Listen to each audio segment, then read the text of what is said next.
4 course हैं, 3 course हैं, तो ज़ाहिर है हर कोर्स का अब होता है ये मिड टर्म में तीनों इकट्ठे आ जाते हैं ना, 3 दिन तीनों पेपर होंगे। ये तो एनुअल सिस्टम मैंने कहा ना, उससे अब निकलना पड़ेगा। छुट्टियां नहीं है, बीच में ब्रेक नहीं है, फ्राइडे को एक पेपर होगा, सैटरडे को दूसरा और संडे को तीसरा। हो सकता है सैटरडे में 2 पेपर हों, ये भी मिड टर्म में पॉसिबिलिटी है, तो डेट शीट के ऊपर डिपेंड करता है। तो आपको तैयार होना पड़ता है उसके लिए। तो उसका तरीका यही है कि ज़्यादा चीज़ों को इकट्ठा ना करें, साथ साथ जो चीज़ होती जाए उसको करते जाएं, साथ साथ कवर करते जाएं। ओके जी, so any confusion, any question from the previous lecture? कोई चीज़ पिछले लेक्चर में आपको समझ ना आई हो या समझ आई हो? समझ भी कुछ नहीं आया? थोड़ा सा ओवरव्यू दे दें। अच्छा जी, थोड़ा सा ओवरव्यू ये कि जी लास्ट लेक्चर के अंदर हमने डिस्कस ये किया था कि फाइनेंस क्या है, व्हाट इज़ फाइनेंस। तो हमने कहा कि जी finance is basically science of managing money, anything that involves that has an involvement of money, तो वो फाइनेंस की तरफ जा रहा है। अब फाइनेंस जो है वो आपकी पर्सनल फाइनेंस भी हो सकती है, जो कि हम सारे मैनेज कर ही रहे होते हैं ना। अब आप जॉब कर रहे हैं, साथ आप ये भी कर रहे हैं, घर भी चला रहे हैं, तो वो आपकी पर्सनल फाइनेंस आप कैसे मैनेज कर रहे हैं। एक इनकम है सोर्स, और एक फिर आगे आप बजट बना के जिस तरह से भी चलते हैं। एक बिजनेस फाइनेंस है, अगर आप कोई बिजनेस रन कर रहे हैं तो वो किस तरह से मैनेज होगा, ठीक है। उसमें आप किस तरीके से अपने जो है ना पैसे की जो रिक्वायरमेंट है और पैसे की इन्वेस्टमेंट है, 2 चीजें मैंने कहा था मेन एक्टिविटीज हैं फाइनेंस के अंदर, फाइनेंसिंग और इन्वेस्टिंग। क्या फर्क है दोनों के अंदर, कोई बता दे भाई, पिछले लेक्चर में जो थे उन। हाँ, राइट, काम करने की जरूरत है लेकिन आपके पास पैसे नहीं है। बिल्कुल ठीक है। तो फाइनेंसिंग तब आती है जब you have the requirement for the funds. उसके सोर्सेज क्या होंगे सोर्सेज, वो भी बताए थे। 2 सोर्सेज हैं, डेट और इक्विटी। या लोन लेंगे या खुद से अपने रिसोर्सेज से मैनेज करेंगे। अगर अपने रिसोर्सेज से मैनेज करते हैं, रिसोर्सेज यही अपनी सेविंग्स हैं, या अपने वाले साहब के पैसे हैं, या कोई बहन भाई हेल्प कर दे, वही ना, तो ये आपकी इक्विटी होगी। और अगर उधार लेने उधार तो फिर कहीं से भी ले सकते हैं। तो डेट और इक्विटी 2 सोर्सेज हो गए, ठीक है। तो बिजनेस में फाइनेंस में बेसिकली जब आप बिजनेस फाइनेंस की बात करते हैं तो उसमें, अच्छा फिर आगे हमने गवर्नमेंट के फाइनेंस की भी बात की थी, तीसरी एक कैटेगरी फाइनेंस की, उसको हम कहते हैं पब्लिक फाइनेंस, जिसमें गवर्नमेंट के इनकम और एक्सपेंडिचर की बात है। गवर्नमेंट कैसे पैसे, उस गवर्नमेंट के अपने प्रोजेक्ट्स हैं, ज़ाहिर उन्होंने जो भी डिफरेंट कंट्री के अंदर जो उनकी रिस्पॉन्सिबिलिटीज़ हैं, रेंजिंग फ्रॉम डिफेंस है, हेल्थ है, एजुकेशन है, वो सारी जितनी भी 50 किस्म की मिनिस्ट्रियाँ खुली हुई हैं, वो सारे वो जितने भी फंक्शंस लुक आफ्टर कर रहे हैं, तो हर एक में पैसे की भी रिक्वायरमेंट है और कहीं ना कहीं से पैसा जनरेट भी करना है। तो पब्लिक फाइनेंस जो है ना वो गवर्नमेंट के जो है ना फाइनेंशियल मैनेजमेंट के एस्पेक्ट को कवर करती है, which is not scope of our course.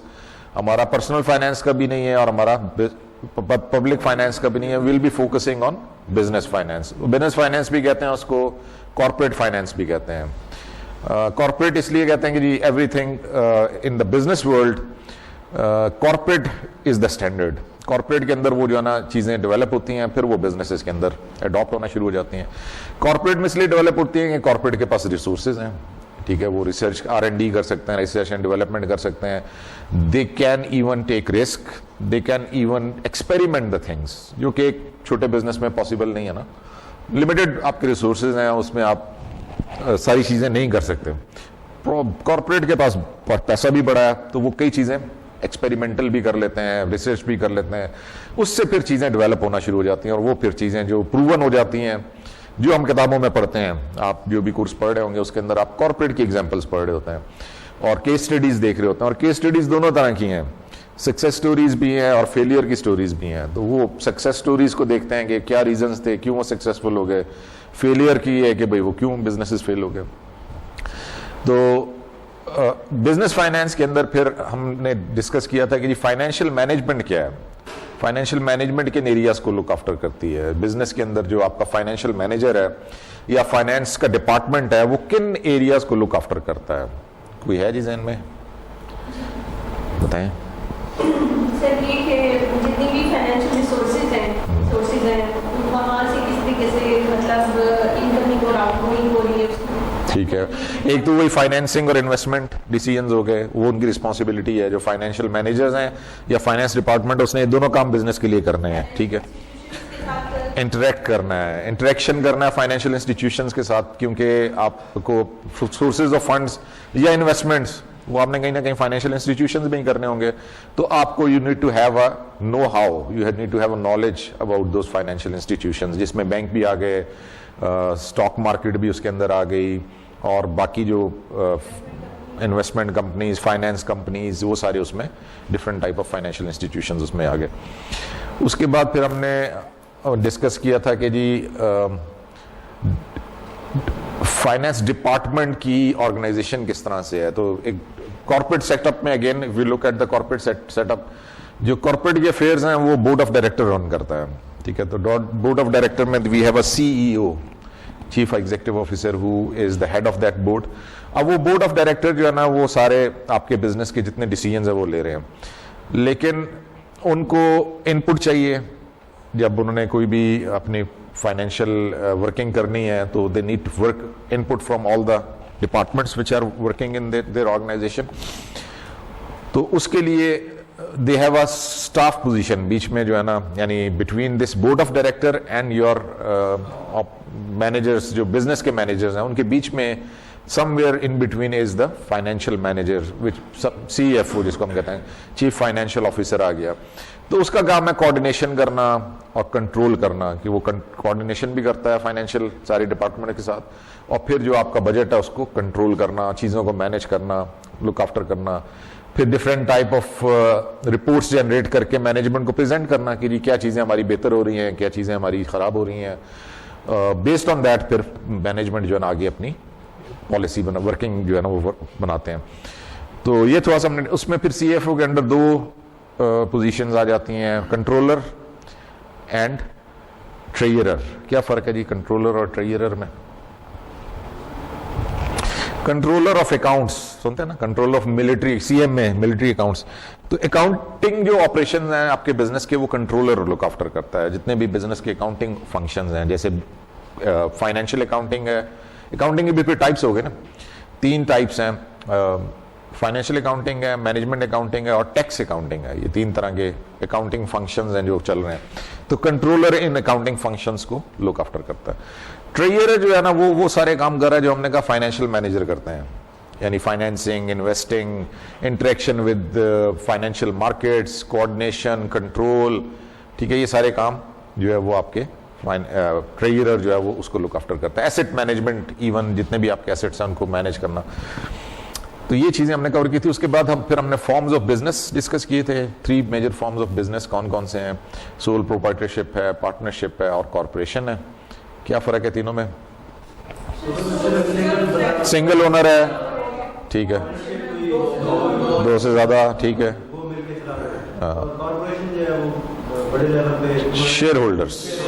Share holders जो है वो उसको, यानी फाइनेंसिंग जो है उसके जो वो शेयर होल्डर से आ रहा है, और बाकी उसको मैनेज तो बोर्ड ऑफ डायरेक्टर कर रहा होता है। तो ये 3 तरह के जो हर एक के अपने एडवांटेजेस डिसएडवांटेजेस हैं। सोल प्रोप्राइटरशिप का क्या फायदा और क्या नुकसान है?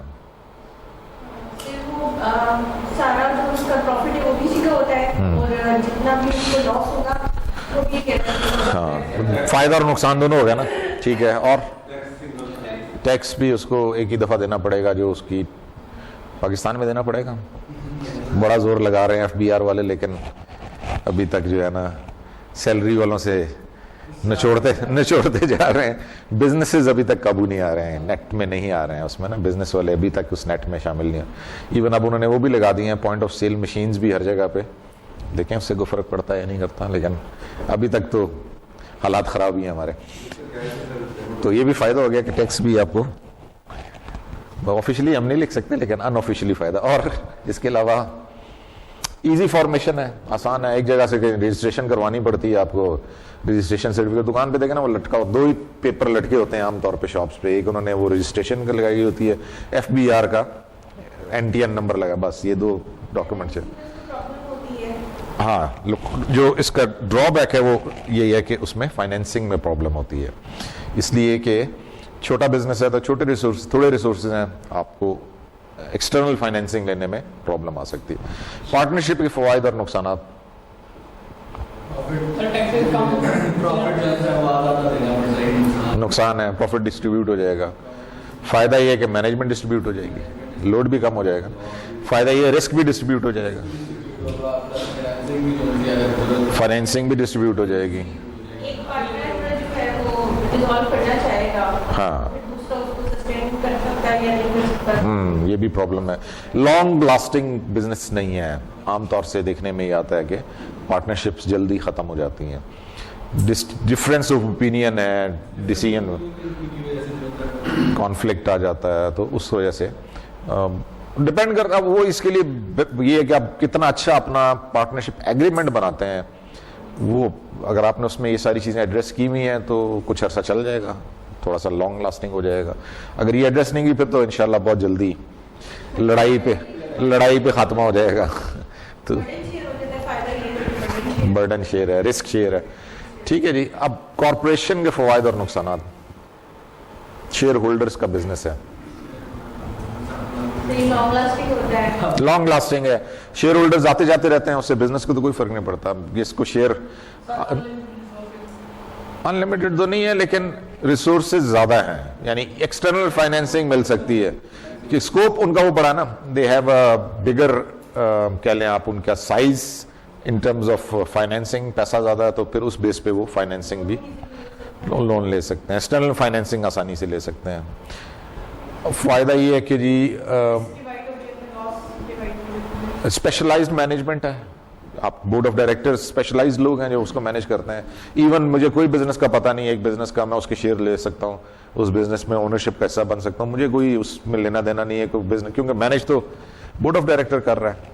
ठीक है ना। आप एप्पल के जिनके पास शेयर्स हैं तो मुजम है, उनको कुछ पता है या नहीं है टेक्नोलॉजी का, उनको उससे कुछ लेना देना। उनके शेयर्स बढ़ते जा रहे हैं, प्राइस बढ़ती जा रही है, डिविडेंड उनको आता जा रहा है। तो ये भी एक फायदा है कि आप जनरली आपका पैसा जो है ना वो सेफ हैंड्स में है, स्पेशलाइज्ड लोगों के पास है जो उसको लेके चल रहे हैं। नुकसानात मुश्किल है बनाना, उसके लिए बहुत लीगल रिक्वायरमेंट्स हैं। ठीक है ना। SCCP से आपको सारी वो रिक्वायरमेंट्स, कंपनी ऑर्डिनेंस और SCCP की सारी रिक्वायरमेंट्स पूरी करेंगे तो आपको वो ऑथराइज करेंगे ना। कंपनी बनाना इतना आसान काम नहीं है, लॉन्ग लीगल प्रोसेस है जिससे गुजर के फिर आप उसको बना सकते हैं। वो नहीं है कि एक सर्टिफिकेट लिया और अगले दिन आपने बिजनेस, इसमें आपको काफ़ी पेपर वर्क काफ़ी ज़्यादा है। डबल टैक्सेशन एक और नुकसान है, टैक्स इनकम पे भी लग रहा है कंपनी की, और दूसरा वो डिविडेंड जो देते हैं उस पर भी टैक्स कटता है। यानी शेयर होल्डर्स की इनकम पे डबल टैक्स हो गया ना। वो जो प्रॉफिट था वो भी उसी का था और उसमें से डिविडेंड मिला था वो भी उसी का था, लेकिन उस पर 2 दफा टैक्स लग गया। तो ये हमने सारी चीजें, उसके बाद फिर हमने फाइनेंशियल इंस्टीट्यूशंस डिस्कस किए थे कि कौन कौन से फाइनेंशियल इंस्टीट्यूशंस हैं, कौन कौन से हैं जी फाइनेंशियल इंस्टीट्यूशंस। नहीं, वो तो इंस्ट्रूमेंट है। इंस्टीट्यूशन कमर्शियल बैंक्स, सेविंग, ये जो सेविंग इंस्टीट्यूशंस हैं, पेंशन फंड, उसके बाद आपके पास insurance companies, finance companies, investment companies, ये सारे फाइनेंशियल इंस्टीट्यूशन है। स्टॉक मार्केट भी उसमें आ जाता है। तो ये सारे फाइनेंशियल इंस्टीट्यूशन है जो किसी इकोनॉमी में एग्जिस्ट करते हैं। फायदा क्या है फाइनेंशियल इंस्टीट्यूशंस का? फाइनेंसिंग आसान हो गई है, आपके पास डिफरेंट ऑप्शंस आ गए हैं। ठीक है। फाइनेंशियल इंस्टीट्यूशंस के पास रिसोर्सेज हैं, वो फाइनेंस कर सकते हैं। एज अ सेवर, अगर मैं पैसा सेव कर रहा हूं तो मेरे पास भी ऑप्शंस आ गए ना कि मैं अपना पैसा कहां पे रखना चाहता हूं। मैं चाहूं तो कमर्शियल बैंक में रखवा लूं, चाहे तो मैं इन्वेस्टमेंट कंपनी के साथ इन्वेस्ट कर लूं, कोई इंश्योरेंस करवाना चाहता हूं इंश्योरेंस करवा लूं। तो मेरे पास भी डाइवर्सिफिकेशन आ गई, I can diversify my investments. फिर लिक्विडिटी है। फाइनेंशियल इंस्टीट्यूशन का फायदा ये कि लिक्विड इन्वेस्टमेंट है, फ्रोजन इन्वेस्टमेंट नहीं है। फर्क क्या है दोनों में, लिक्विड और फ्रोजन?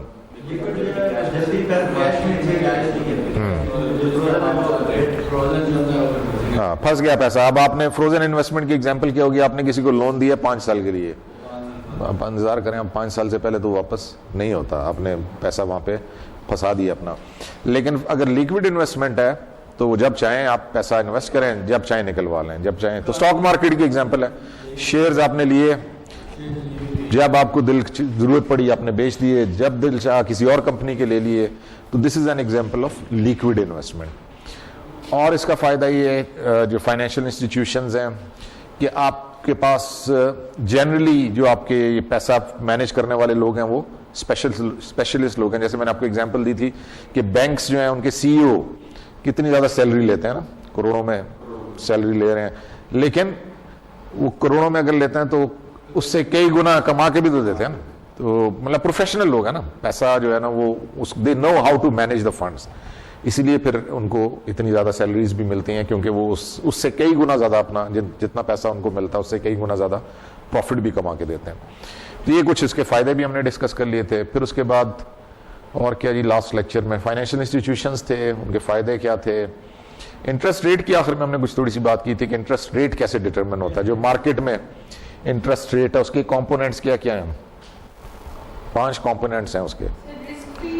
रिस्क फ्री रेट है जो कि आपको गवर्नमेंट से लोन टी बिल्स के सूरत में मिलता है। Generally it is considered a risk free investment, इसलिए कि गवर्नमेंट है, डिफॉल्ट तो नहीं हो सकता। और दूसरा हाँ आगे उसके जो कंपोनेंट्स है ना, एक तो रिस्क फ्री हो गया जो कि जिसको हम जनरली जिसकी प्रॉक्सी हम यूज करते हैं टी बिल्स को, कि जो ट्रेजरी बिल्स का रेट है वो रिस्क फ्री रेट है। उसके ऊपर फिर इन्फ्लेशन लगाते हैं क्योंकि आपको इन्फ्लेशन का सामना करना पड़ रहा है, वो उसमें ऐड हो जाता है।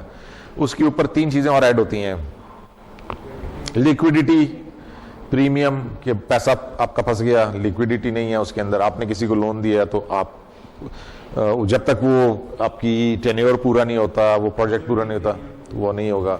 मैच्योरिटी प्रीमियम है कि उस मैच्योरिटी पीरियड के अंदर अंदर अगर आपके पास कोई उससे अच्छी अपॉर्चुनिटी आ जाती है, इसको कहते हैं अपॉर्चुनिटी कॉस्ट।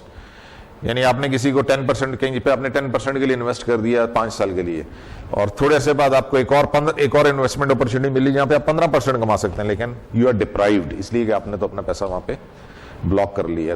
तो ये मैच्योरिटी हो गया। और तीसरा डिफॉल्ट, कि 100% रिकवरी भी तो नहीं होती ना। जो आप इन्वेस्टमेंट्स करते हैं कुछ में प्रॉफिट होता है, कुछ में लॉस होता है, लोन देते हैं कुछ रिकवर हो जाते हैं, कुछ नहीं भी होते हैं, लोग डिफॉल्ट भी कर जाते हैं। तो ये सारी चीजें मिला के फिर वो इंटरेस्ट रेट डिटरमिन होता है जो मार्केट में हमें मिलता है। जिस रेट पे कोई बैंक आपको दे रहा है लोन, तो बैंक अपनी ये सारी चीजें इंक्लूड करके अपना रेट आपको कोट करता है। जो रेट वो आपको कोट कर रहा है उसमें ये सारी चीजें शामिल हैं, उसमें रिस्क फ्री भी नहीं, उसी में maturity premium is the same thing, वो सेम ही है, वही कॉन्सेप्ट। तो ये सारी चीजें वो अपनी शामिल करके आपको मार्केट रेट पे लेके आ रहा है। तो ये सारा जी आपकी फरमाइश पे पूरा चैप्टर सुना दिया। अब आपने भी सुनाना है फिर इस तरह जब क्विज आएगा तो। चलें जी, आज का हमारा topic financial statement, taxes and cash flows. Okay जी, फाइनेंस, अकाउंटिंग फाइनेंस।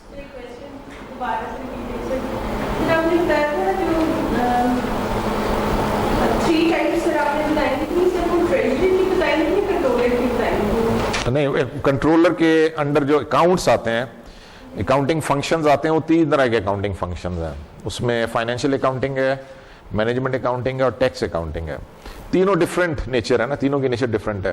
पता नहीं मैंने डिस्कस किया था कि नहीं, अब बता देता हूँ डिफरेंस क्या है। फाइनेंशियल अकाउंटिंग में तो फाइनेंशियल स्टेटमेंट्स हैं, ये जो हम कोर्स पढ़ रहे हैं ये पूरा तकरीबन कह लें आप ज्यादा फोकस कर रहे हैं फाइनेंशियल अकाउंटिंग को।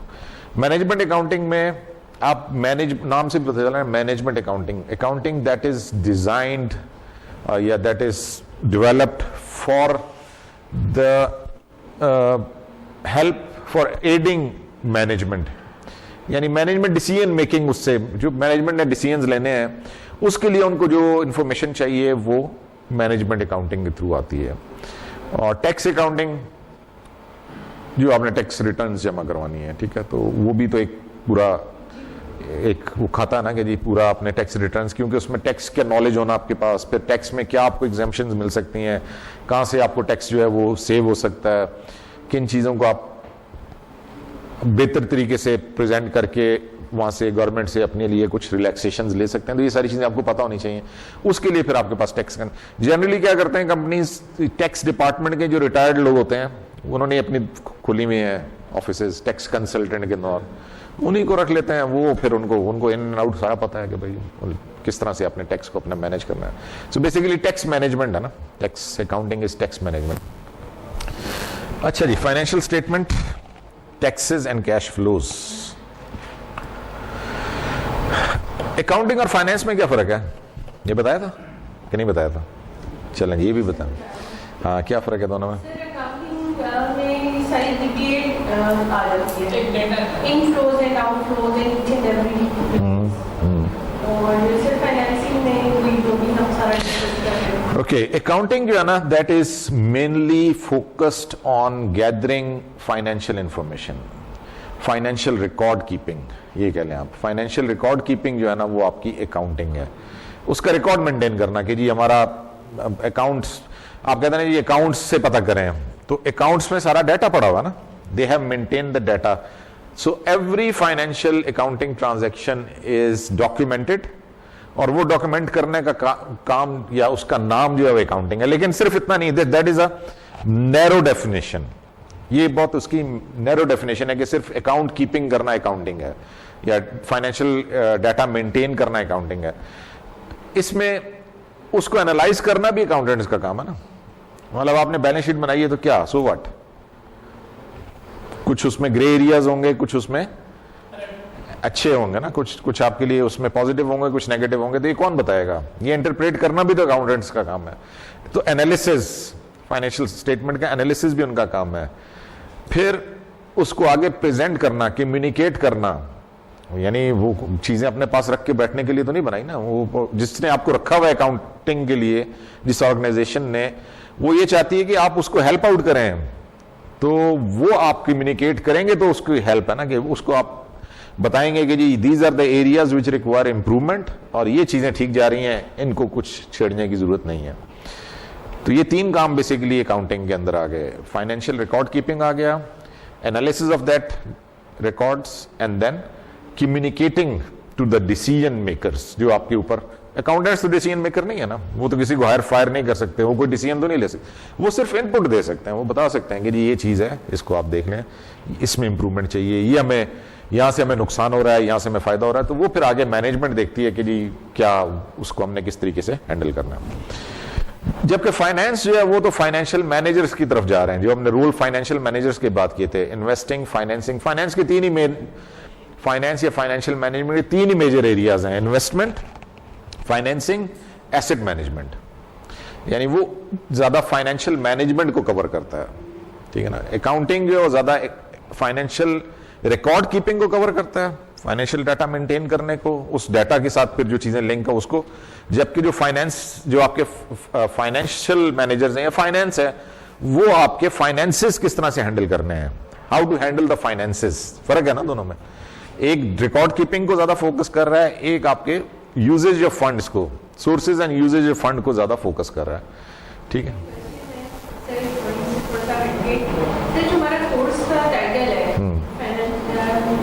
Finance for technical managers, technical managers जो इंजीनियर्स भी हो सकते हैं, ठीक है, जो कि आपके ऑर्गेनाइजेशन के अंदर जो दो नॉन फाइनेंस गाइज, जो कि प्रोजेक्ट मैनेजर भी हो सकते हैं, ठीक है, जो सप्लाई चेन को हैंडल करते हैं, वो भी इसमें आ सकते हैं।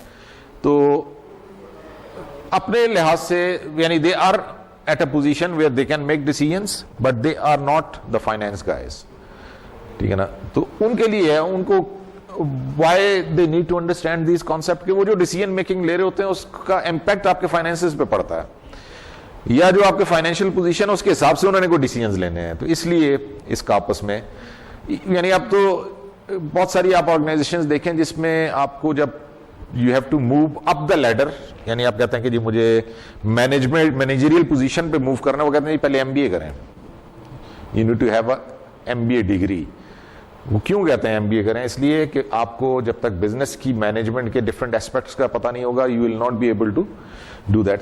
तो उसी का कंपोनेंट है अकाउंटिंग भी, कि you need to understand the financial aspects of your decision, या जो आपकी फाइनेंशियल पोजीशन है उसको ठीक करने के लिए क्या डिसीजन, दोनों तरह से है ना, in and out.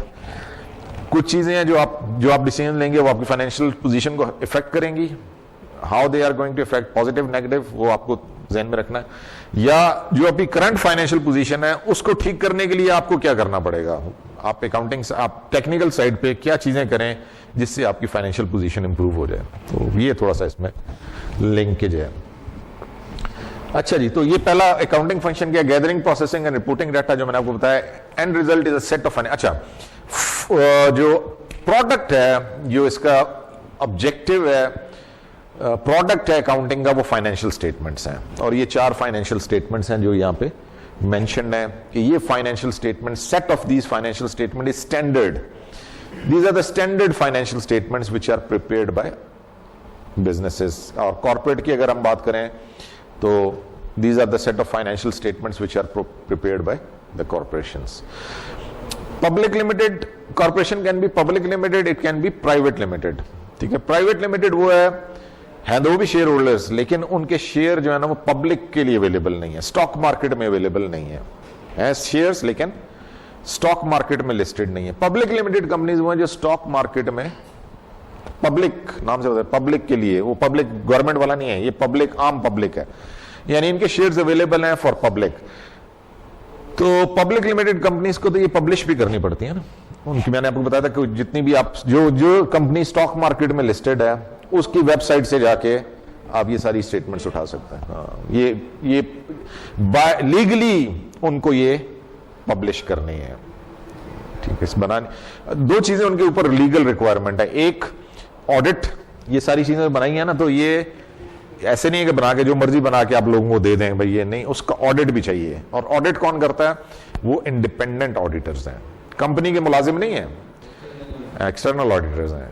Internal audit external audit दोनों होते हैं। इंटरनल ऑडिट तो आपके अपने एम्प्लॉइज कर लेंगे, लेकिन जो रिक्वायरमेंट है वो एक्सटर्नल ऑडिट की है। External audit bye an independent auditor, जो आपका मुलाजिम नहीं है, ऑल्दो यू हैव टू पे, पैसे तो देने पड़ेंगे, फ्री में नहीं करके देगा वो कंपनी पे करेगी उसको, लेकिन वो आपका मुलाजिम नहीं है। तो उसकी ये रिस्पॉन्सिबिलिटी है कि वो अच्छी तरह चेक करके बताए कि जी these financial statements they reflect a true picture. अभी इसकी और ज्यादा इंपॉर्टेंस बढ़ गई है इस एक्सटर्नल ऑडिट की। इसकी वजह ये कि पीछे कुछ अरसे में, पिछले पास्ट में बहुत बड़े बड़े अकाउंटिंग स्कैंडल्स सामने आए, जहां पे लोगों ने इनके अंदर हेराफेरी की, फाइनेंशियल स्टेटमेंट्स को प्रॉपरली मेंटेन नहीं किया, and as a result share holders were deprived of millions and billions of dollars. यानी अमेरिकन हिस्ट्री के अंदर बड़े बड़े स्कैंडल सामने आए, जहां पे मेन प्रॉब्लम उसका यह था कि उनके अकाउंट्स जो है वो दे वर नॉट प्रॉपरली मेंटेन्ड और दे वर नॉट प्रॉपरली प्रेजेंटेड। ठीक है ना, लोगों को एक गलत पिक्चर दे रहे थे। जैसे सबसे बड़ा जो स्कैंडल आया वो एनरॉन का आया, एनर्जी कंपनी जो है ना अमेरिका की, एनरॉन बैंकरप्ट हो गई, लोगों के उसमें पेंशनर्स के, लोगों के, फाइनेंशियल इंस्टीट्यूशंस के, इवन गवर्नमेंट के, उसमें लोगों के इंस्टीट्यूशंस के पैसे उसमें इन्वेस्ट हुए थे।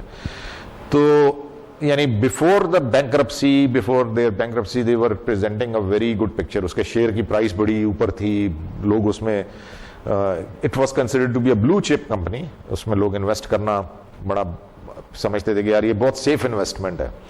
लेकिन जब वो उसके अकाउंटिंग ये जो प्रॉब्लम्स थे, फ्रॉड थे, सामने आए, तो फिर पता चला कि जी कंपनी तो बड़े बुरे हालात में है, the company is unable to meet the liabilities, और अल्टीमेटली वो कंपनी वाइंड अप होगी। तो ये ऑडिट जो है ना, एक तो एक्सटर्नल ऑडिट इंपॉर्टेंट है, दूसरा फिर एनुअल रिपोर्ट है।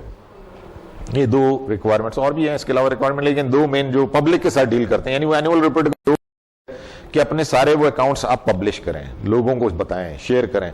तो अब तो आसान हो गया, डिजिटल आ गया ना, डिजिटल जमाना आ गया। तो अब एनुअल रिपोर्ट ज्यादा, पहले तो स्टॉक मार्केट से जाके लेनी पड़ती थी कि जी फलां कंपनी की मुझे जरा एनुअल रिपोर्ट, वो किताब की शक्ल में वो देते थे, पब्लिश करते थे।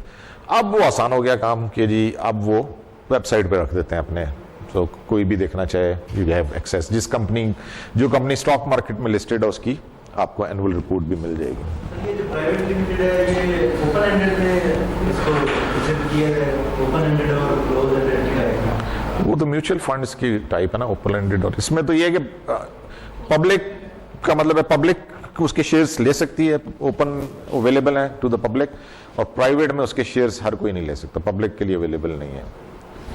फिर उसके ऊपर वो रेगुलेशंस भी है, इसलिए आपको प्राइवेट कंपनीज के नहीं मिलेंगी। अब हाँ, तो जिसके साथ प्राइवेट लिमिटेड है उसकी वेबसाइट से आपको ये चीजें नहीं मिलेंगी, वहां से आपको ये एनुअल रिपोर्ट और ये फाइनेंशियल स्टेटमेंट्स नहीं मिलेंगे, वो उसके ऊपर ये बाइंडिंग नहीं है कि वो उसको पब्लिश करे। लेकिन पब्लिक लिमिटेड कंपनी के लिए बाइंडिंग है। तो एनुअल रिपोर्ट मेन चीजें क्या आती हैं एनुअल रिपोर्ट के अंदर जो कंपनी पब्लिश करती है? Financial highlights. आमतौर से आप देखें 10 साल के उन्होंने अपने पिछले बताए होते हैं जी, क्या क्या हमने पिछले 10 साल में या 5 साल, लास्ट 5 इयर्स में हमारी सेल्स क्या रही, प्रॉफिट क्या रहा, एक्सपेंसेस क्या थे, कितने हमने टैक्सेस पे किए, वो सारे हाइलाइट्स उन्होंने अपनी फाइनेंशियल इसमें एनुअल रिपोर्ट में दिए हुए होते हैं। एक और जो इंपॉर्टेंट चीज है जिसको शेयर होल्डर्स इंपॉर्टेंट समझते हैं या इवन स्टॉक मार्केट में जो लोग इन्वेस्टमेंट कर रहे होते हैं, that is letter to stock holder from CEO. जो सीईओ है वो उसके शुरू में एनुअल रिपोर्ट के शुरू में उसके एक लेटर होता है जिसमें वो अपने, जाहिर है वो अपनी अचीवमेंट्स भी बताता है, उसने अपनी नौकरी भी बचानी है तो बताता है हमने क्या क्या कारनामे सर अंजाम दिए हैं, कौन कौन से माइलस्टोन्स हमने अचीव किए वो भी बताता है, और अपना फ्यूचर विजन भी बताता है कि जी अब हम क्या करने जा रहे हैं, हम किस तरफ जाना चाह रहे हैं। ठीक है, तो वो जाने वाली बात जो है ना वो ज्यादा इंपॉर्टेंट है फॉर द स्टॉक होल्डर्स की, आगे क्या देखते हैं इसको। ये जो डिविडेंड अनाउंसमेंट्स है वो भी इसी में होंगी, इसका पार्ट है। हाँ, वो भी बताते हैं ना इसमें, यानी वो भी उनका फाइनेंशियल हाईलाइट है ना कि जी हमने पिछले साल में इतना डिविडेंड पे किया जो कि पिछले साल से इतना ज्यादा था या पिछले पास में इतना ज्यादा हो सकता है ना भी दिया, वो डिपेंड करता है। अगर नहीं दिया फिर वो जिक्र नहीं करेंगे, लेकिन उन्होंने कुछ और किया होगा ना। अगर उन्होंने डिविडेंड नहीं पे किया तो हो सकता है उन्होंने नया कोई प्लांट लगाया होगा, कोई मशीनरी बढ़ाई होगी, कोई अपनी प्रोडक्शन कैपेसिटी बढ़ाई होगी, कुछ ना कुछ तो उस पैसे से किया होगा ना। जो उन्होंने उस पैसे से किया फिर वो बताते हैं कि जी हमने ये, ऑल्दो डिविडेंड तो हमने नहीं दिया लेकिन हमने ये अचीव कर लिया। तो फाइनेंशियल परफॉर्मेंस आ जाएगी, अपनी फाइनेंशियल स्टेटमेंट्स आप बताते हैं इस एनुअल रिपोर्ट में। और एक और चीज आपको नजर आती है जी कि वो उनके शुरू में अगर आप देखें एनुअल रिपोर्ट में जाके, आप अभी ब्रेक में बेशक खोल के किसी वेबसाइट, कोक पेप्सी तो शायद उसमें नहीं आएंगे, Honda, Toyota, Nestle, liver brother, Engro, किसी की भी आप खोल लें, सीमेंट वाले जो हैं बहुत सारे, तो उसमें आप उनके देख लें तो शुरू में आपको ये उनकी बोर्ड ऑफ डायरेक्टर्स का भी इंट्रोडक्शन दिया हुआ होता है कि जी कौन कौन सीईओ कौन है, उसका प्रोफाइल क्या है, बोर्ड ऑफ डायरेक्टर में कौन कौन लोग हैं उनका प्रोफाइल क्या है, कंपनी का जो है वो सेक्रेटरी कौन है उसका क्या प्रोफाइल है, ठीक है, बैंकर्स क्या हैं, हेड ऑफिसेज, वो सारी चीजें, all this information is there in the annual report. Beside that we have summary of financial ratios. Financial ratios हम चैप्टर आगे नेक्स्ट चैप्टर में पढ़ेंगे। ये जो हमारी फाइनेंशियल स्टेटमेंट्स हैं इससे हम एनालाइज भी कर सकते हैं बहुत सारी चीज़ों को कि जी कंपनी किस तरह से परफॉर्म कर रही है। तो वो जो है ना फाइनेंशियल रेशियोज जो हमें बता देती हैं कि जी स्ट्रेंथ्स क्या हैं कंपनी की, फाइनेंशियल स्ट्रेंथ और वीकनेसेस क्या हैं। तो समरी वो भी आपको इसमें मिल जाती है। Balance sheet, income statement, statement of retain earning और स्टेटमेंट ऑफ कैश फ्लोज, वो 4 स्टेटमेंट्स आ गई ना। ये वो चारों स्टेटमेंट्स हैं जो हमने पीछे बताई थी कि जी These are the 4 financial statements. तो ये चारों आपको उसमें मिल जाएंगे एनुअल रिपोर्ट के अंदर, दे आर मेन थिंग। अच्छा, बैलेंस शीट तो आमतौर से 1 पेज पे या 2 पेजेस पे आ जाती है, लेकिन उसके साथ कुछ 50 या 60 सफ़ों के उसके नोट्स होते हैं, ठीक है ना। एनुअल रिपोर्ट तो बुक की फॉर्म में है ना, तो बैलेंस शीट तो 2 पेजेस पे, इनकम स्टेटमेंट 1 पेज पे आ जाएगी, स्टेटमेंट ऑफ कैश फ्लोज 1 या 1.5 सफ़े पे आती है। तो ये सारी स्टेटमेंट्स मिला के, ये चारों स्टेटमेंट्स मिला के कुछ 5 से 6 सफ़ों पे कहानी खत्म हो जाती है।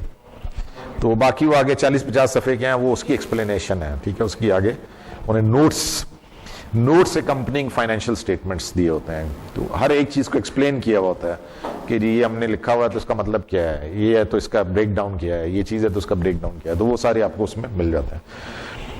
Report from the independent auditor, जो मैंने आपको बताया था एक्सटर्नल ऑडिटर है, जो इंडिपेंडेंट ऑडिटर है वो ऑडिट करके, वो भी इसका पार्ट है, उसका लेटर, उनकी रिपोर्ट, वो ऑडिटर की रिपोर्ट भी इसमें लगी होती है, जो वो बताता है कि जी मैंने इस पीरियड से इस पीरियड तक के अकाउंट्स को हमने ऑडिट किया है और वी फाउंड देम सेटिस्फैक्ट्री।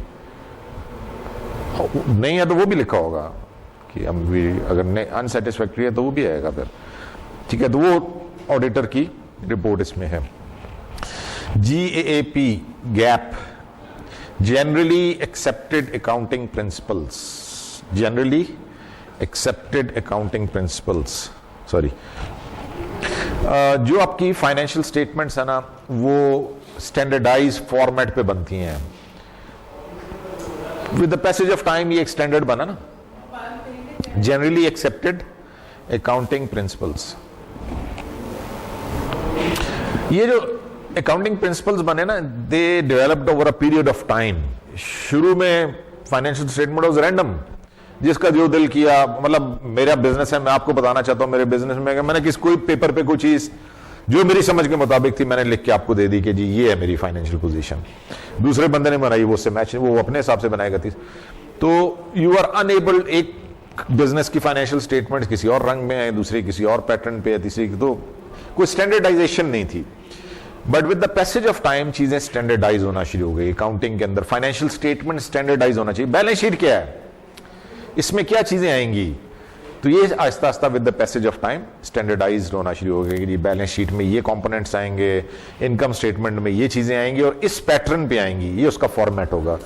तो generally accepted accounting principles follow किए जाते हैं in the preparation of financial statements. अब तो खैर अकाउंटिंग स्टैंडर्ड्स आ गए ना, इंटरनेशनल अकाउंटिंग स्टैंडर्ड्स IAS, वो इंटरनेशनल अकाउंटिंग स्टैंडर्ड्स को फॉलो किया जाता है कि ताकि दुनिया, यानी पहले तो बिजनेसेस जो थे वो लोकल ही होते थे ना, अब तो ग्लोबल बिजनेसेस हो गए हैं, मल्टी नेशनल आ गए हैं। तो अब अगर आपने एक, आपकी बिजनेस जो है वो जापान के अंदर ऑपरेट करता है और एक आपकी ब्रांच जो है वो अमेरिका के अंदर है, तो दोनों की फाइनेंशियल स्टेटमेंट्स जापानी कोई और स्टैंडर्ड फॉलो कर रहे हैं और अमेरिकन किसी और तरीके से बना रहे हैं, तो फिर again you will not be able to compare, you will not be able to comprehend कि ये क्या है।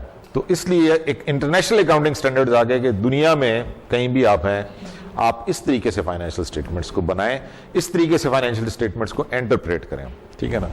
तो ये थोड़ा सा इसमें फाइनेंशियल स्टेटमेंट्स के हवाले से मैंने बैकग्राउंड बता दिया। अब आते हैं फाइनेंशियल स्टेटमेंट्स के ऊपर। तो पहली स्टेटमेंट है जी बैलेंस शीट। जी अच्छा, एक तो पहले तो ये वही मैंने बताया ना कि रैंडम था, फिर इसके इदारे बने। इदारे जो बने तो कुछ कंट्री लेवल पे हैं, कुछ इंटरनेशनल लेवल पे हैं। कंट्री लेवल पे जो इदारे बने हुए हैं वो हर मुल्क के अपने हैं, ठीक है। जैसे पाकिस्तान के अंदर अगर आप देखें तो हमारे पास institute of chartered accountants of Pakistan, ICAP है, ICM में ICM में institute of cost and management accountants of Pakistan. तो इस तरह के इदारे बन गए हैं जो इन चीज़ों को देख रहे होते हैं, लेकिन ये लोकल लेवल पे। फिर ओवरऑल जैसे मैंने बताया IAS आ गया, financial accounting standard board FASB आ गया, ठीक है, IFRS आ गया। ये इंटरनेशनल बॉडीज बन गई जो नहीं, वो तो ऑडिट फर्म है ना, ऑडिट फर्म है, वो फर्म है एक। लेकिन ये सारे वो इदारे जो इंटरनेशनल हैं वो इंटरनेशनल लेवल पे देखते हैं अकाउंटिंग स्टैंडर्ड्स को और फिर उन्हीं को इंटरप्रेट करके लोकल लेवल पे अडॉप्ट किया जाता है। तो कंट्री टू कंट्री हर कंट्री का अपना इदारा भी है जो उस मुल्क के हिसाब से अकाउंटिंग रेगुलेशंस को देख रहा होता है, और ओवरऑल वर्ल्ड वाइड जो फिर वो इंटरनेशनल स्टैंडर्ड्स हैं जो फॉलो किए जा रहे होते हैं। अच्छा जी, बैलेंस शीट पहली चीज जो हम पहली फाइनेंशियल स्टेटमेंट है, इसको बैलेंस शीट भी कहते हैं और स्टेटमेंट ऑफ फाइनेंशियल पोजीशन भी कहते हैं। दो नाम है इसके, स्टेटमेंट ऑफ फाइनेंशियल पोजीशन या बैलेंस शीट, है एक ही चीज है but it has two names. कुछ आपको फाइनेंशियल स्टेटमेंट्स में ये इस नाम से लिखी हुई नजर आएगी, मार्कर चाहिए।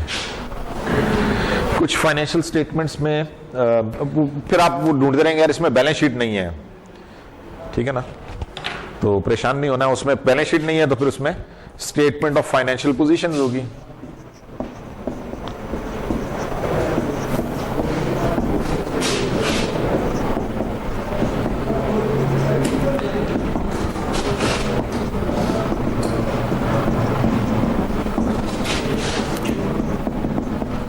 अच्छा, दूसरी इसमें फाइनेंशियल स्टेटमेंट है, दैट इज इनकम स्टेटमेंट। वो आगे मैं बताता हूं, लेकिन इसके भी दो नाम है। कुछ स्टेटमेंट्स में ये प्रॉफिट एंड लॉस स्टेटमेंट के नाम से भी आ रहा है।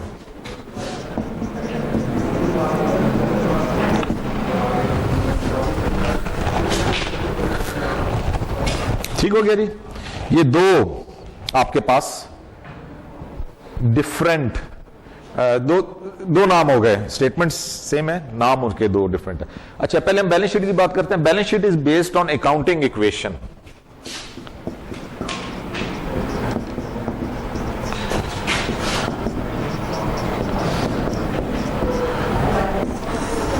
Accounting equation is assets is equal to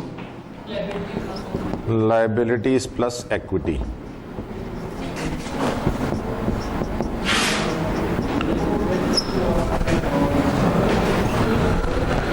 ठीक है, this is the accounting equation. अगर आप इसका फॉर्मेट देखें जो यहां पे, इसके फॉर्मेट भी डिफरेंट हैं, डिफरेंट फॉर्मेट्स आपको मिलेंगे डिफरेंट फाइनेंशियल स्टेटमेंट्स के अंदर। बाय द वे वो स्टैंडर्ड ही हैं दोनों ही। एक तो ये है जो टेबल फॉर्मेट है, टेबल की फॉर्म में ना, 2 कॉलम टेबल बन गया, लेफ्ट साइड कॉलम में एसेट्स आ गए, राइट कॉलम में liabilities and stock holders equity या इक्विटी आ गया। दूसरा इसका फॉर्मेट है रिपोर्ट फॉर्मेट, उसमें एसेट्स ऊपर आ जाते हैं, यानी ये पोर्शन ऊपर चला जाता है और वो पोर्शन उसी में नीचे आ जाएगा, रिपोर्ट फॉर्मेट में आ जाएगा। रिपोर्ट फॉर्मेट में भी फिर ब्रिटिश और अमेरिकन, इन्होंने तो आपस में कुछ ना कुछ राइट हैंड ड्राइव और लेफ्ट हैंड ड्राइव मसला तो है ना। अमेरिकन कहते हैं जी राइट हैंड पे चलाएं, लेफ्ट, ब्रिटिश कहते हैं लेफ्ट हैंड पे चलाएं। तो इसमें भी वो बैलेंस शीट में भी वो कहते हैं जी एसेट्स लेफ्ट हैंड साइड पे हैं, वो कहते हैं जी एसेट्स राइट हैंड साइड पे आने चाहिए, लायबिलिटीज इस तरफ आनी चाहिए। वो फर्क नहीं पड़ता, बस वो किस तरह से आप लिख रहे हैं ना, है चीज वही है, उसकी प्रेजेंटेशन में थोड़ा सा। तो कुछ स्टेटमेंट्स में आप देखेंगे वो कहते हैं जी एसेट्स ऊपर आने चाहिए और लायबिलिटीज और स्टॉक होल्डर इक्विटी नीचे आने चाहिए। कुछ कहते हैं नहीं, लायबिलिटीज और स्टॉक होल्डर्स इक्विटी ऊपर होना चाहिए और एसेट्स नीचे होने चाहिए, इट डजंट मैटर। ठीक है, तो आपकी, मैंने कहा ना जिंदगी हमने आसान बनानी, चीजों को आसान बनाना है, तो हमने आसान ये बनाना है कि हम इसको फॉलो करेंगे, will go by the table format. ठीक है, वो अकाउंटिंग इक्वेशन भी यही कह रही है, लेफ्ट साइड पे आप एसेट्स लें, राइट साइड पे लायबिलिटीज और इक्विटी को ले लें, तो इस फॉर्मेट को हम फॉलो करेंगे। ठीक है जी, अब इसमें आगे चलते हैं जी। बैलेंस शीट का पर्पस क्या है, what is the purpose of balance sheet? Balance sheet provide a snapshot of a firm's financial condition as of a particular date. नाम, वो दूसरा नाम से आपको अंदाजा होगा ना, स्टेटमेंट ऑफ फाइनेंशियल पोजीशन। तो ये आपकी फाइनेंशियल पोजीशन बताता है ऑन अ स्पेसिफिक डेट। जब भी आप बैलेंस शीट देखेंगे, बैलेंस शीट के ऊपर हमेशा ये लिखा होगा एज ऑन, नहीं अकाउंटिंग फाइनेंस और टेक्निकल मैनेजर। बैलेंस शीट के ऊपर हमेशा आप देखेंगे ये लिखा होगा balance sheet as on certain date. अब वो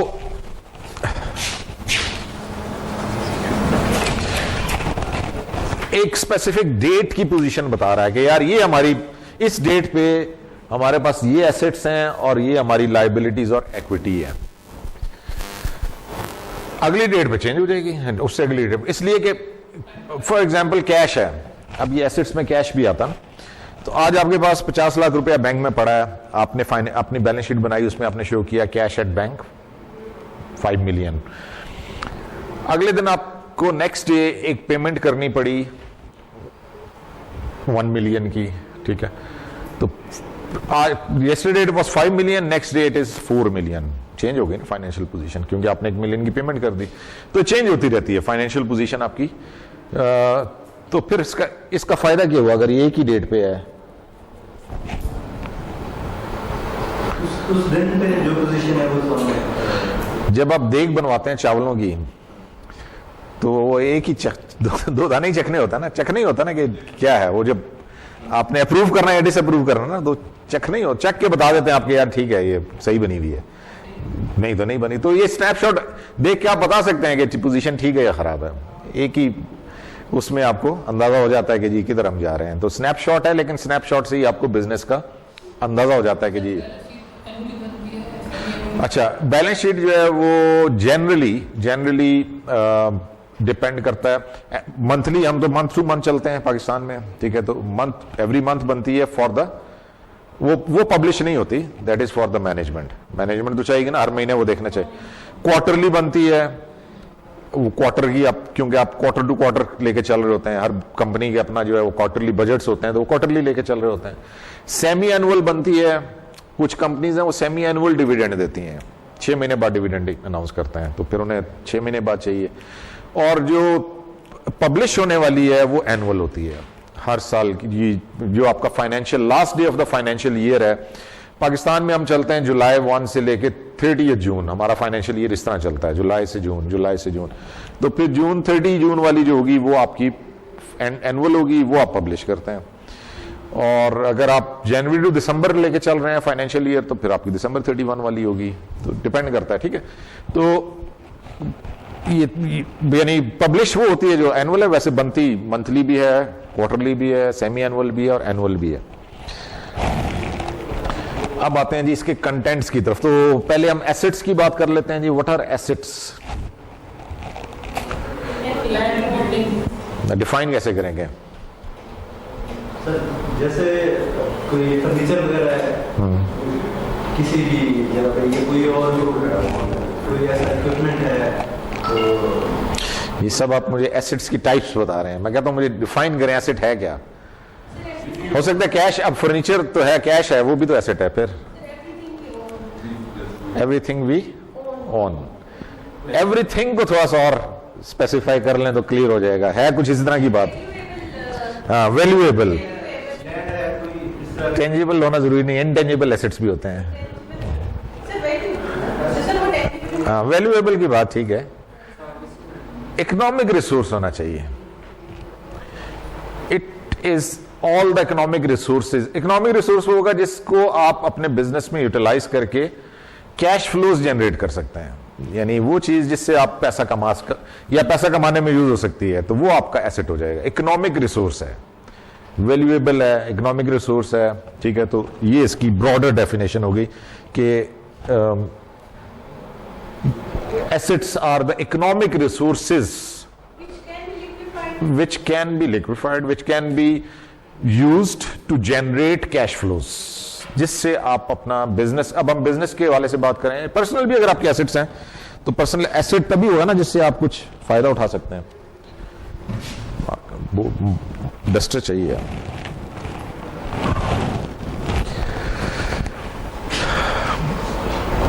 चलें जी, ये तो एसेट्स की डेफिनेशन होगी। अब आप जो आगे बता रहे थे ना कि फर्नीचर है या बिल्डिंग है, वो आगे उसकी फिर टाइप्स आ जाती हैं। अब टाइप्स में दो यहां पे लिखी हुई हैं, करंट और फिक्स्ड। फर्क क्या है दोनों में? फर्क ये है किस तरह से हम क्लासिफाई करेंगे। तो कैश में कन्वर्ट हो सकते हैं। हाँ। तीन शॉर्ट पीरियड में जो हो सकते हैं वो करंट। तो जो है वो गाड़ी नहीं हो सकती, फिर तो वो करंट हो या फिक्स्ड होगा? करंट नहीं है, गाड़ी फिक्स्ड एसेट है। तो ये जरूरी नहीं है, हो सकते हैं, वो तो सारे एसेट्स हो सकते हैं।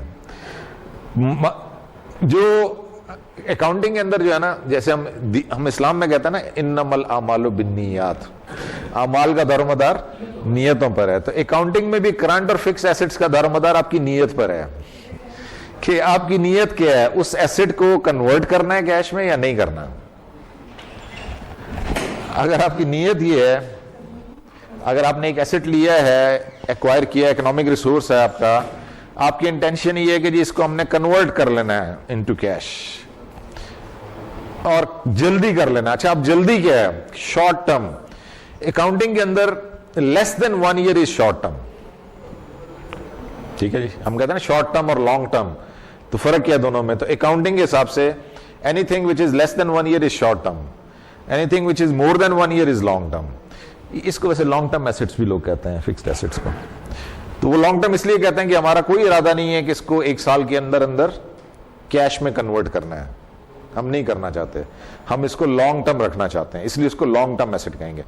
तो करंट एसेट्स कौन से एसेट्स हो गए? वो एसेट्स जिनको हमारी इंटेंशन ये है कि इसको कैश में कन्वर्ट करना है शॉर्ट टर्म में, 1 साल के अंदर अंदर।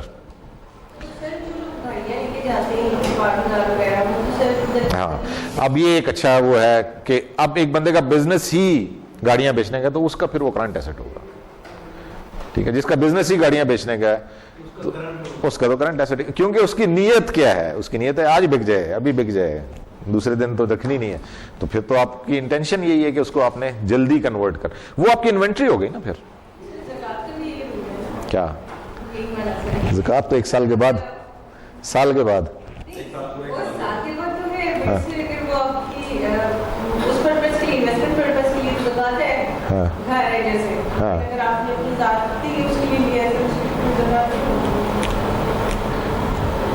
mufti.com मसाइल हैं ये। कंसेप्ट अपने आपका अगर जाती घर है तो उस पर तो नहीं है, एडिशनल वाला है, इन्वेस्टमेंट है तो फिर उस पर है, लेकिन साल होना जरूरी है, 1 साल के बाद लगेगा, 1 साल के बाद। अच्छा जी, तो करंट एसेट्स और फिक्स्ड एसेट्स क्लियर हो गया। एसेट्स तो क्लियर हो गया ना कि इकोनॉमिक रिसोर्सेज हैं, हमने लिए हैं, एक्वायर किए हैं ताकि हम अपने बिजनेस में यूज कर सकें। आपने बिजनेस नहीं भी है, जाती है मेरा इकोनॉमिक रिसोर्स है जिससे मैं कैश जनरेट कर सकूं, कुछ मैं आप उससे कुछ फायदा उठा सकूं।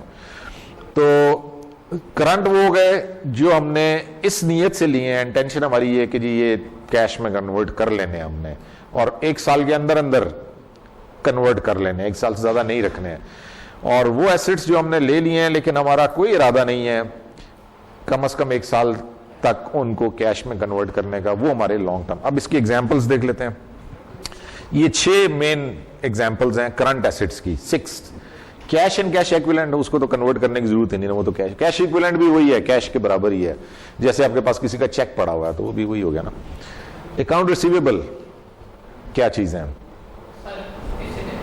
नहीं होते क्या है, एसेट तो है, करंट एसेट है, लेकिन क्या है ये, किसको कहते हैं अकाउंट रिसीवेबल? तो और मुश्किल डेफिनेशन बताओगे, आसान करो, मैंने कहा जिंदगी को आसान बनाना है। अकाउंट रिसीवेबल होते क्या है ये बताना है। जो लेने होते हैं तो कहां से, किधर, किससे लेने हैं?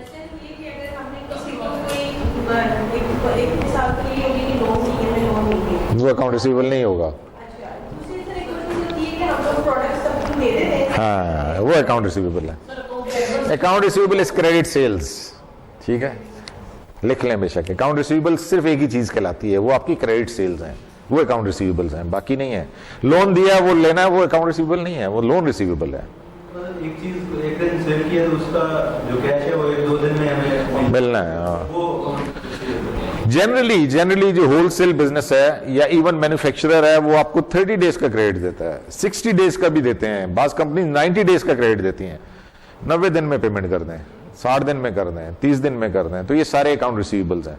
जो बड़े बिजनेसेस हैं उनमें क्रेडिट ज्यादा चलता है, कैश कम चलता है। तो जब आप क्रेडिट पे देते हैं तो आप उसको क्रेडिट का पीरियड भी बताते हैं ना, चाहे 30 डेज हो, 60 हो, 90 हो, है तो 1 साल से कम ना, तो फिर ये करंट एसेट। और कन्वर्ट करना है कैश में, 30 दिन बाद ये अकाउंट रिसीवेबल कन्वर्ट हो जाएगा कैश के अंदर, पैसा आ गया तो खत्म, अकाउंट रिसीवेबल 0 हो जाएगा। यानी हमने 10,000 की चीजें दी हैं, उसने कहा जी 1 महीने बाद पेमेंट करूंगा, ठीक है जी, 1 महीने बाद जब वो पेमेंट करेगा तो ये अकाउंट रिसीवेबल कैश में कन्वर्ट हो जाएगा, अकाउंट रिसीवेबल 0 हो जाएगा। ठीक हो गया, तो अकाउंट रिसीवेबल क्लियर है जी। प्रीपेड एक्सपेंसेस, ये क्या चीजें हैं? प्रीपेड, हाँ ये तो आसान काम है। हाँ जी, बिल्कुल ठीक है।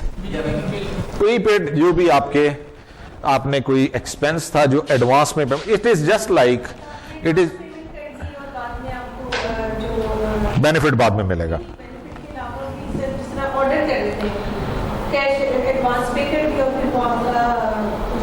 वो आपके लिए तो फिर प्रीपेड एक्सपेंस नहीं है।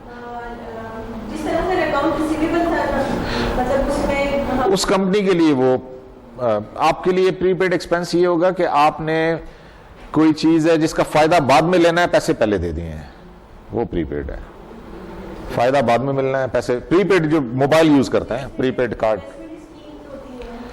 वो फिर और तरफ चले जाएंगे ना। जैसे सर कोई शॉप है या कोई फैक्ट्री है, उस मीडिया का जो किराया बनता है बिल्डिंग का, हाँ, वो साल का एडवांस या 2 साल का एडवांस दे दिया तो वो प्रीपेड एक्सपेंस। अच्छा, इसकी एग्जांपल मिसाल के तौर पे आपने, आप जब आप घर लेने जाते हैं, दुकान लेने, होता है 3 महीने का एडवांस दे दें जी, होता ना, 3 महीने का एडवांस दे दें। अब 3 महीने का एडवांस आपने दिया है तो इट इज जस्ट लाइक, अगर 30,000 कराया था, आपने 90,000 पे किया है, तो वो 90,000 for your purpose is just like 90,000 bank में आपने जमा कर दिया है। नहीं आएगा ना, कैश में कन्वर्ट तो हो जाएगा ना, पेमेंट में कन्वर्ट हो जाएगा। यानी अब 3 महीने का ना, आपने 1 महीने बाद 30,000 देना है, तो 1 महीने बाद इसमें से 30,000 कैश में कन्वर्ट हो गया ना, कैश चला गया। फिर दूसरे महीने बाद फिर 30,000 कैश, फिर तीसरे महीने खत्म हो गया,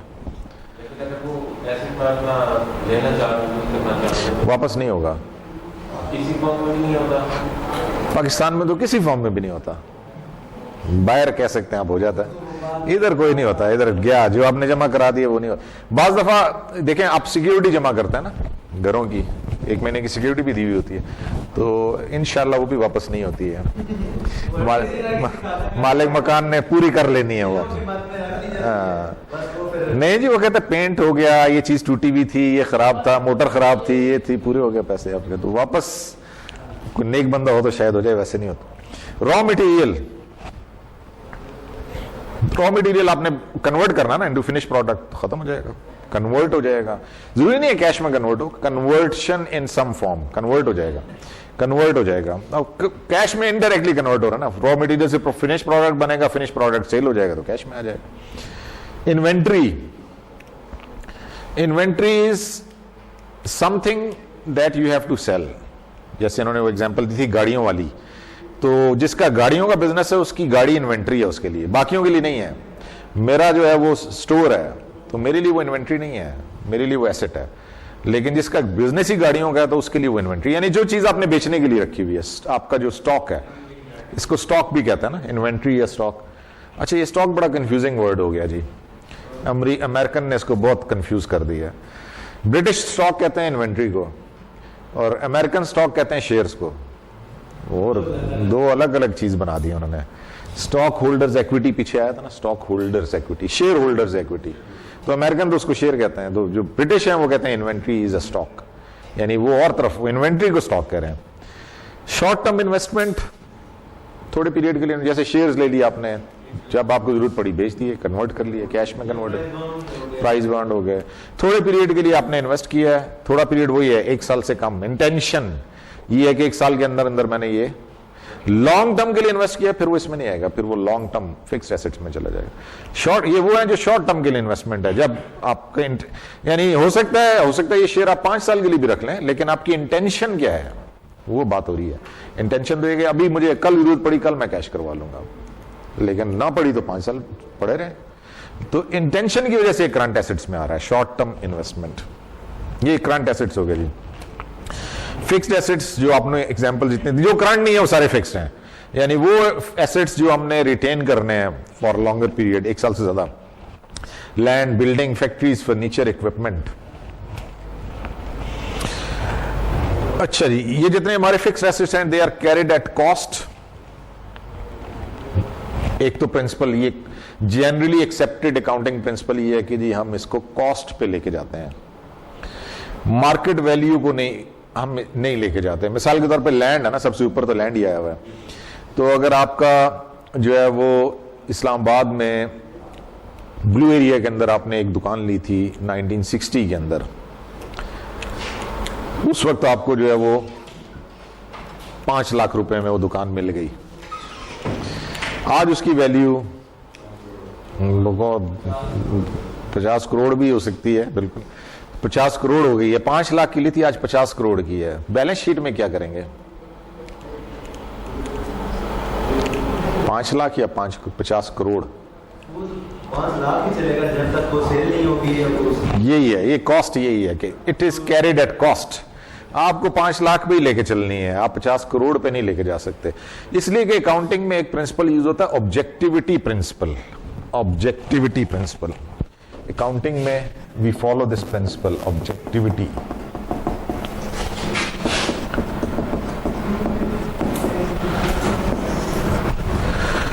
जो चीज आप अपने अकाउंट्स में लेकर आ रहे हैं उसका एविडेंस क्या है? जो ऑडिट वाले आते हैं ना, ऑडिट वाले, वो ऑडिट क्या चेक करते हैं? वो आपकी रसीदें मांगते हैं। जैसे आजकल सियासत, रसीदें जमा कराओ जी, रसीदें दिखाओ, रसीदें कड्डो अपनियां, तो रसीदें चाहिए ना कि किधर से आया पैसा, किधर, क्या ये चीज क्या है, कहां से आई, किसने कहा इतने पैसों की है। तो जब आप कहते हैं ये मेरी दुकान है, तो ऑडिट वाले कहते हैं कड्डो जी रसीदा, हम तो आप तो वही निकाल के दिखा सकते हैं जो आपने लिया था, वो आपके पास 5 लाख उस पर शो हो रहा है।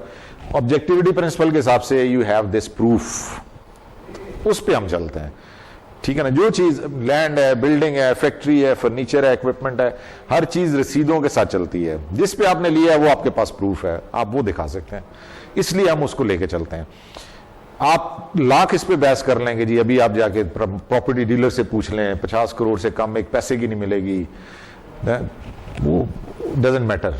वो तो जब आप बेचेंगे फिर बात करेंगे ना, अभी तो आप बेच नहीं रहे हैं, तो आपने अपनी बुक्स के अंदर शो करना है, तो फिर आप इसको कॉस्ट प्रिंसिपल पे लेके चलते हैं। So these assets, fixed assets are carried at cost minus accumulated depreciation. Depreciation क्या चीज है? जनरली हम ये कहते हैं कि जी जो हमारे एसेट्स हैं उनकी वैल्यू डिक्रीज होती जाती है with the passage of, generally land is exception, land में बढ़ती जाती है, कम नहीं होती है, वो एक एक्सेप्शनल केस है। लेकिन अदर देन दैट आपकी वैल्यू डिक्रीज हो रही है एसेट्स की, तो फर्नीचर हो गया, इक्विपमेंट हो गया, फैक्ट्रीज हो गई, गाड़ियां हो गई, इनकी तो वैल्यू डिक्रीज। पाकिस्तान में वैसे गाड़ियां भी इंक्रीज करती हैं, ये भी एक यूनिक फिनोमेना है, दुनिया में कहीं ऐसा नहीं है। अब पाकिस्तान में जो अपनी गाड़ी जितने की ली है 5 साल बाद उससे ज्यादा में बिक जाती है, तो लेकिन डेप्रिसिएशन उस पर भी लगाते हैं। बिजनेस के अंदर जब आप गाड़ी यूज कर रहे हैं तो वो भी डेप्रिसिएशन लगाते हैं। उसका प्रिंसिपल ये कहते हैं जी इसकी एक लाइफ है ना, जो एसेट है उसकी एक लाइफ है, उस लाइफ पूरी होने के बाद फिर हमारे पास पैसा कहां से, यानी we have to replace it, वो पैसा किधर से आएगा? तो why not to make arrangement during the life of that asset, उस एसेट की जिंदगी में ही कुछ ना कुछ उसके लिए कुछ प्रोविजन कर लिया जाए, कम से कम इतना पैसा जमा कर लें जितने का वो एसेट है, ताकि आप दूसरा एसेट से एक्वायर कर सकें। एक इसका फलसफा ये, एक फलसफा ये कि यार ये जो एसेट हमने लिया है, एक गाड़ी है उसकी यूजफुल लाइफ 5 साल है, लेट्स से ज्यादा भी है, 10 साल भी हो सकती है, वैसे हम कहते हैं जी 5 साल है इसकी लाइफ। तो अगर मैंने 50 लाख की गाड़ी ली है तो 50 लाख जो है वो मेरा, मैं ये चाहूंगा कि इसको डिवाइड कर दूं मैं ओवर द ईयर्स, बजाय इसके कि 50 लाख एक साल में ही मेरा सारा खर्चा शो, जब वो 5 साल मैंने यूज करनी है तो लॉजिकली तो ये 50 लाख 5 सालों में डिवाइड होना चाहिए ना, नॉट 1 ईयर। तो इसलिए फिर हम उसको डेप्रिसिएशन लगा के उसकी कॉस्ट को डिवाइड कर देते हैं over the life of the asset. अब उसका फॉर्मूला यहां पे लिखा हुआ है कि जी डेप्रिसिएशन की कैलकुलेशन हम करते हैं कॉस्ट ऑफ एसेट, जितने की हमने गाड़ी ली, minus salvage value. Salvage value, वो गाड़ी जीरो तो नहीं होगी ना, 5 साल के बाद भी तो बिक जाएगी। कोई भी गाड़ी है 5 साल के बाद भी तो किसी ने डेप्रिसिएशन लगा भी लें, जिस प्राइस पे वो बिक जाएगी वो उसकी सेल्वेज वैल्यू है। It's an estimated value. अच्छा, ये डेप्रिसिएशन सारी एस्टिमेटेड वैल्यू है वैसे, इसलिए ये थोड़ा सा ऑब्जेक्टिविटी प्रिंसिपल से हट के भी है, लेकिन still it's generally accepted accounting principle है। तो अंदाजा नहीं है ना, अंदाजा ही लगाया हमने। इसमें ऑब्जेक्टिविटी सिर्फ ये है, ये 2 वैल्यूज तो अंदाजा ही है हमारा डेप्रिसिएशन के अंदर, यानी इकोनॉमिक लाइफ ऑफ एसेट, जो हम कह रहे हैं कि जी इसकी लाइफ कितनी है एसेट की, वो भी हमारा अंदाजा ही है। कोई कह सकता है 5 साल। अच्छा, जनरली हम कहां से लेते हैं? हम वेंडर से लेते हैं कि जी आप क्या कहते हैं इसकी लाइफ कितनी है, यूजफुल लाइफ कितनी होगी। मशीनरी लेते हैं ना, मशीन खरीदते हैं तो वेंडर से, वेंडर आपको एस्टिमेट दे देता है इतने 1000 आवर्स, इतने साल ये आपके लिए यूजफुल है, उसकी लाइफ जो है ना एसेट की, तो वो एस्टिमेट है। तो ये 2 तो एस्टिमेटेड वैल्यूज हैं, ये आपके पास ऑब्जेक्टिव है। ये कैलकुलेट करके एसेट में से इसको माइनस करते हैं तो वो आपकी बैलेंस शीट में शो होती है कि जी हमारा एसेट इतने का है, इसमें से इतनी डेप्रिसिएशन हमने लगा ली है, अब इसकी वैल्यू इतनी है। इसको कहते हैं net worth of an asset, net value cost minus accumulated depreciation।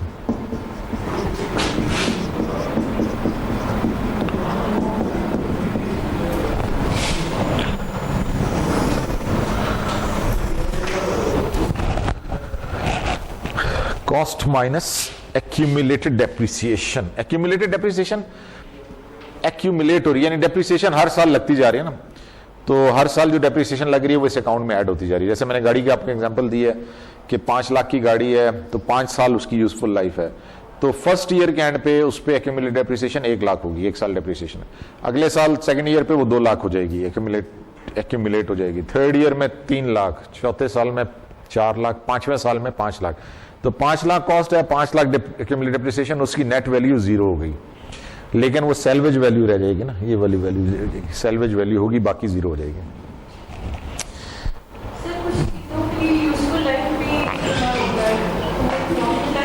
एक ही बात है, हाँ, useful life is economic life.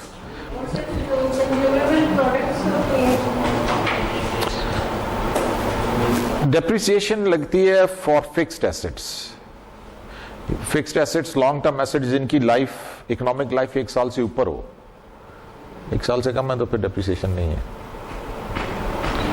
Fix assets पे लगती है ना। अगर कंज्यूमेबल आइटम है तो उस पर डेप्रिसिएशन, वो तो कंज्यूम हो जाएगी, उस पर डेप्रिसिएशन नहीं लगती। अच्छा जी, assets can be intangible assets. तो बैलेंस शीट में आपको ये भी नजर आ सकते हैं, लेकिन इसमें से कुछ हैं जो कि आप वैल्यू कर सकते हैं, कुछ है जो वैल्यू नहीं की जा सकती। For example brand, value of a brand मुश्किल है। वैल्यू ऑफ नॉलेज नहीं है, तो ये बैलेंस शीट में भी नहीं है। गुडविल, गुडविल है, लेकिन गुडविल तब आती है जब सेल करते हैं। उससे पहले आप कहें जी मेरा बिजनेस की इतनी वैल्यू, कौन मानता है? ऑब्जेक्टिविटी प्रिंसिपल नहीं है, एविडेंस क्या है? हाँ, बेचा आपने बिजनेस अपना किसी को और उसमें गुडविल उससे लिया, तो वो एविडेंस है कि जी ये हमारी बिजनेस की नेटवर्थ थी, ये हमने उससे एडिशनल अमाउंट लिया है, तो वो गुडविल, फिर गुडविल आ जाएगी बैलेंस शीट में, उससे पहले नहीं है। पेटेंट्स, पेटेंट्स जो है ना, जो आपकी फर्म की इनोवेशंस हैं, इन्वेंशंस हैं, अगर आपने कोई ली हुई है तो वो पेटेंट्स जो है वो आ सकते हैं।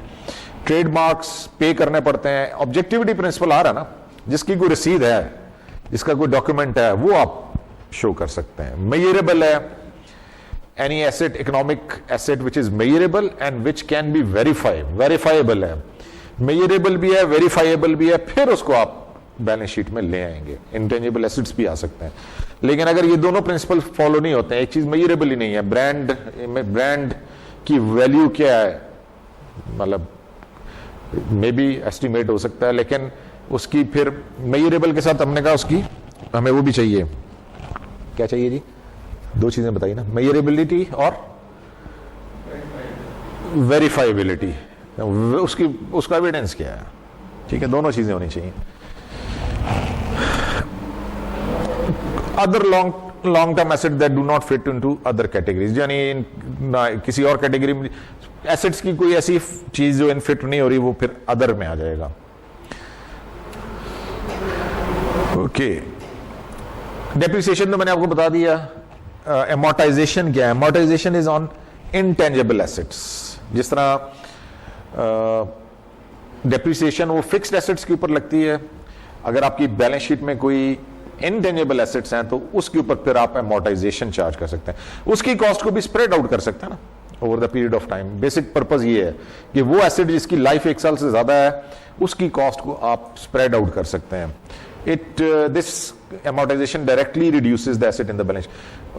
जो डेप्रिसिएशन है वो रिड्यूस करता है, उसके लिए हम ये यूज कर रहे हैं ना, एक्यूमुलेट डेप्रिसिएशन शो करते हैं बैलेंस शीट के अंदर, जबकि एमोर्टाइजेशन के अंदर उसकी नेट वैल्यू डायरेक्टली शो होती है। एमोर्टाइजेशन की गुडविल हो सकती है ना, गुडविल आपने पे की जब आपने खरीदी, अब आप उसको स्प्रेड आउट कर दें ओवर द पीरियड ऑफ, वो अब आपकी 5 साल पे, 10 साल पे, ताकि वो कॉस्ट जो है ना वो आपकी स्प्रेड आउट हो जाए। एसेट की कॉस्ट भी तो स्प्रेड आउट कर रहे हैं ना हम कहते हैं यार ये मशीनरी थी, लेकिन ये मशीनरी तो हमने 5 साल यूज करनी है, तो 5 साल में इसकी वैल्यू होनी चाहिए, इसकी कॉस्ट हमें बेयर करनी चाहिए।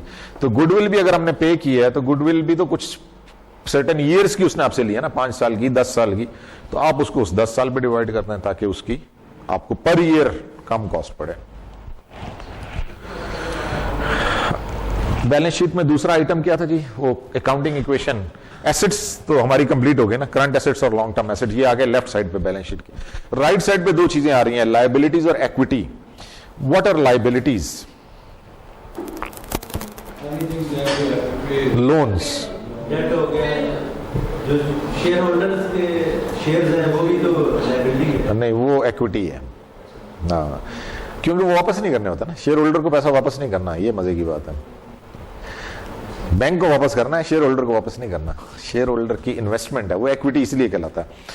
तो डेट्स, अच्छा वो अलग कैटेगरी है, उसको फिर हम बाद में डिस्कस करते हैं। पहले लोन्स को देख लें, लाइबिलिटीज क्या है, लोन्स क्या है हमारे। तो बिजनेस के अंदर loans can be again divided into current liabilities and long term liabilities.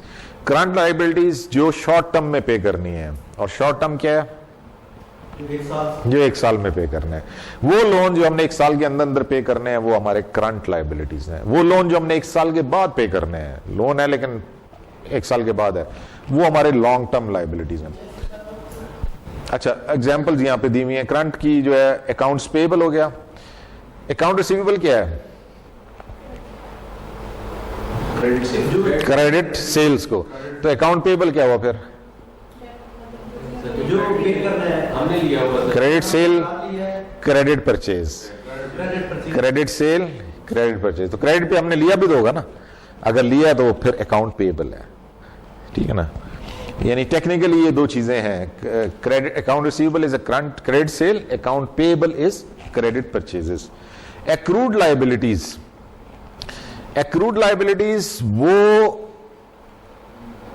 Loans या एक्सपेंसेस, एक्सपेंस भी तो पे ही करने, जो पे करने हैं, यानी आउटस्टैंडिंग एक्सपेंसेस हैं लोगों ये कोई अखराजात हैं जो हमने पे करने हैं। जैसे हमारे यहाँ पे बिल्स आते हैं, यूटिलिटी बिल्स आते हैं ना, गैस का बिल आ गया, बिजली का बिल आ गया, टैक्स पे करना हमने, तो ये सारे एक्रूड लायबिलिटीज हैं, पे करने हैं, अभी नहीं किए, आउटस्टैंडिंग है।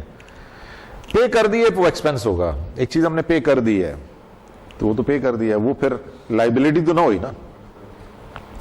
लायबिलिटी तब है जब पे करनी है, पे नहीं की लेकिन पे करनी है। उस ये भी नहीं कि पे नहीं करनी, पे करनी है तो फिर वो लायबिलिटी है। यानी सैलरी है हमारे एम्प्लॉइज की, तो सैलरी तो पे करनी है ना, कि नहीं करनी? करनी है, तो वो फिर हमारी लायबिलिटी। पे कर दी है फिर वो लायबिलिटी नहीं है, वो तो हो गया, वो फिर एक्सपेंस हो गया। सैलरी एक्सपेंस और चीज है, सैलरी पेएबल और चीज है। एक्सपेंस का मतलब पे कर दी है तो एक्सपेंस है, पे नहीं की, पे करनी है, वो पेएबल लग, जिस चीज के साथ पेएबल लग गया ना, यानी accounts payable, salary payable, income tax payable. अच्छा, नोट्स पेएबल दोनों तरफ जाता है, वो बताता हूं, आगे आ रहा है, फिर उसमें बता देता हूं, लॉन्ग टर्म में आ रहा है वो, ठीक है। तो ये हमारे एक्रूड लायबिलिटीज हो गई, यानी वो लायबिलिटीज, वो लोन जो हमने पे करने हैं, आउटस्टैंडिंग है। अच्छा, अब लॉन्ग टर्म में आ जाए, पहला नोट्स पेएबल ही है। नोट्स पेएबल और अकाउंट पेएबल में फर्क क्या है दोनों पेएबल। अकाउंट पेएबल तो मैंने बता दिया क्रेडिट परचेज है, तो इसका मतलब नोट पेएबल क्रेडिट परचेज नहीं है, it is something else, it is a loan. Note क्या हुआ? जिसके अगेंस्ट हमने कोई नोट दिया है, यानी जिसके अगेंस्ट हमने कोई लीगल डॉक्यूमेंट दिया है। Any loan which is against a legal document, उसको है प्रीपेड, वो जो होते हैं post dated cheques, post dated cheques generally less than 1 year. हाँ, वो लेस देन नहीं, क्रॉस चेक तो क्रॉस चेक किस चीज के लिए दिया वो देखना पड़ेगा ना, उसके हेड में जाएगा वो, लेकिन है वो शॉर्ट टर्म ही है ना, वो लॉन्ग टर्म नहीं है। Note payable is not cheque, it is जो स्टाम्प पेपर पे देते हैं वो नोट पेएबल है, जिसके अगेंस्ट आपने कोई लीगल बैंक से लोन लिया तो बैंक को आपने पूरा एक कॉन्ट्रैक्ट साइन करके दिया ना, एक लीगल डॉक्यूमेंट बना के दिया है, कल को वो बैंक आपको कोर्ट में भी ले जा सकता है, उसको नोट पेएबल कहते हैं, ठीक है। तो अकाउंट पेएबल में तो आपने कुछ नहीं लिख के दिया होता। मिसाल के तौर पे जो आपकी शॉप है, उसके ऊपर कोक वाले आए, आप कोक के साथ डील कर रहे हैं, तो कोक से आपने जो है ना वो 10 कार्टन उठाए 1.5 लीटर वाली बोतलों के, उसने आपको एक अपनी कोक की रसीद के ऊपर लिख के दिया कि जी 10 कार्टन मैंने आज आपको डिलीवर किए हैं, इतनी उनकी प्राइस है, वो आपको पकड़ा देता है, अगले फेरे पे पेमेंट ले लूंगा जी।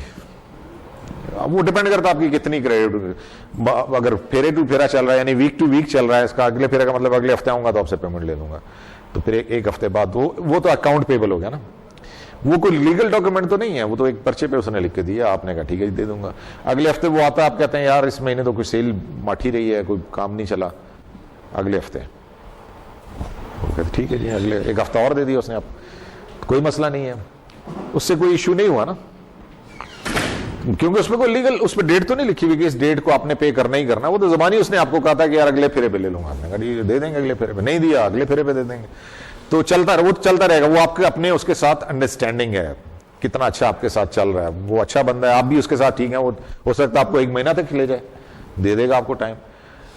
लेकिन नोट पेएबल में ऐसा नहीं है, आपने तो एक लीगल डॉक्यूमेंट बना के दिया, उस पर आपने लिखा है कि जी मैं 2 साल के बाद, 1 साल के बाद फिर नोट पेएबल, 1 साल से पहले भी हो सकता है, फिर वो करंट में चला जाएगा, है note payable but it is a current liability, क्योंकि 1 साल से पहले था। वो क्या है? पोस्ट डेटेड, हाँ हाँ, वो भी सर फिर इसमें हाँ। चैलेंज हो सकता है। हाँ, but it is not a note payable. उसके लिए फिर हम कोई और जिस पर्पस के लिए दिए वो उस पर्पस में आएगा, सैलरी पेबल या बिल पेबल या कोई किसी को हमने किसी परचेज कोई चीज की है, तो नोट स्पेसिफिकली आता है जहां पे लीगल डॉक्यूमेंट आ जाता है। ठीक है, केस बताया इसमें कि जिसमें आपने बताया कि ज़बानी कलामी उसका हाँ। आपस में वो अकाउंट पेबल है, वो अकाउंट पेबल है। ठीक है, तो अकाउंट पेबल और note payable, note payable generally अगर 1 साल से ऊपर वाला है तो वो लॉन्ग टर्म में आ गया। मॉर्गेज बॉन्ड्स और डिबेंचर्स बताए थे मैंने पिछली क्लास में, नहीं बताया? बताए थे, मुझे याद है बताए थे। क्या है दोनों में फर्क, क्या है? बॉन्ड्स क्या होते हैं पहले तो ये बताए ना, फिर अगली बात करते हैं। क्या होता है? आपको माफी इसलिए कि आप पिछली क्लास में थे नहीं, ये जो पिछली क्लास वाले हैं वो बताया ना बॉन्ड्स क्या है। बॉन्ड कॉन्ट्रैक्ट टाइप होता है, अच्छा, फॉर्म ले लिया जाता है। ठीक है, किसका किसका? जैसे मॉर्गेज वही होते हैं सर जो क्या कहते हैं सर, मॉर्गेज के ऊपर दे दी जाता है सर, मकान भी हो सकता है। हाँ ठीक है, इसी तरह कैश के ऊपर भी हो सकता है। अल्लाह खैर, कैश की तरह से ले मॉर्गेज देना होता है, मॉर्गेज पे करना होता है। सख्त परेशान है बंदा, कोई समझ नहीं आ रही क्या बात क्या हो रही है। पहले उसको बॉन्ड समझाएंगे तो फिर, ये बंदा तो नहीं था पिछली क्लास में। अच्छा, प्राइस बॉन्ड में नहीं जाना आपने, ये और चीज है। ठीक है, प्राइस बॉन्ड और चीज है, ये वाला बॉन्ड और चीज है। प्राइस बॉन्ड क्या है? वो तो ये है कि आपने एक गवर्नमेंट का एक इंस्ट्रूमेंट है, वो आपने खरीदा है जिसमें लकी ड्रॉ होता है। लकी ड्रॉ में आ गया तो आपको इनाम मिल जाएगा, नहीं तो वो आप जब चाहें कैश करवा लें। वो लाइफ का डेट होता है तो बॉन्ड कौन सा वाला प्राइस बॉन्ड की बात कर रहे हैं? नहीं, हाँ, आप दूसरे क्या बताता हूँ ना, ये तो पहले प्राइस बॉन्ड बताया ना। दूसरा बॉन्ड जो है ये लोन है, ये है ही लोन है।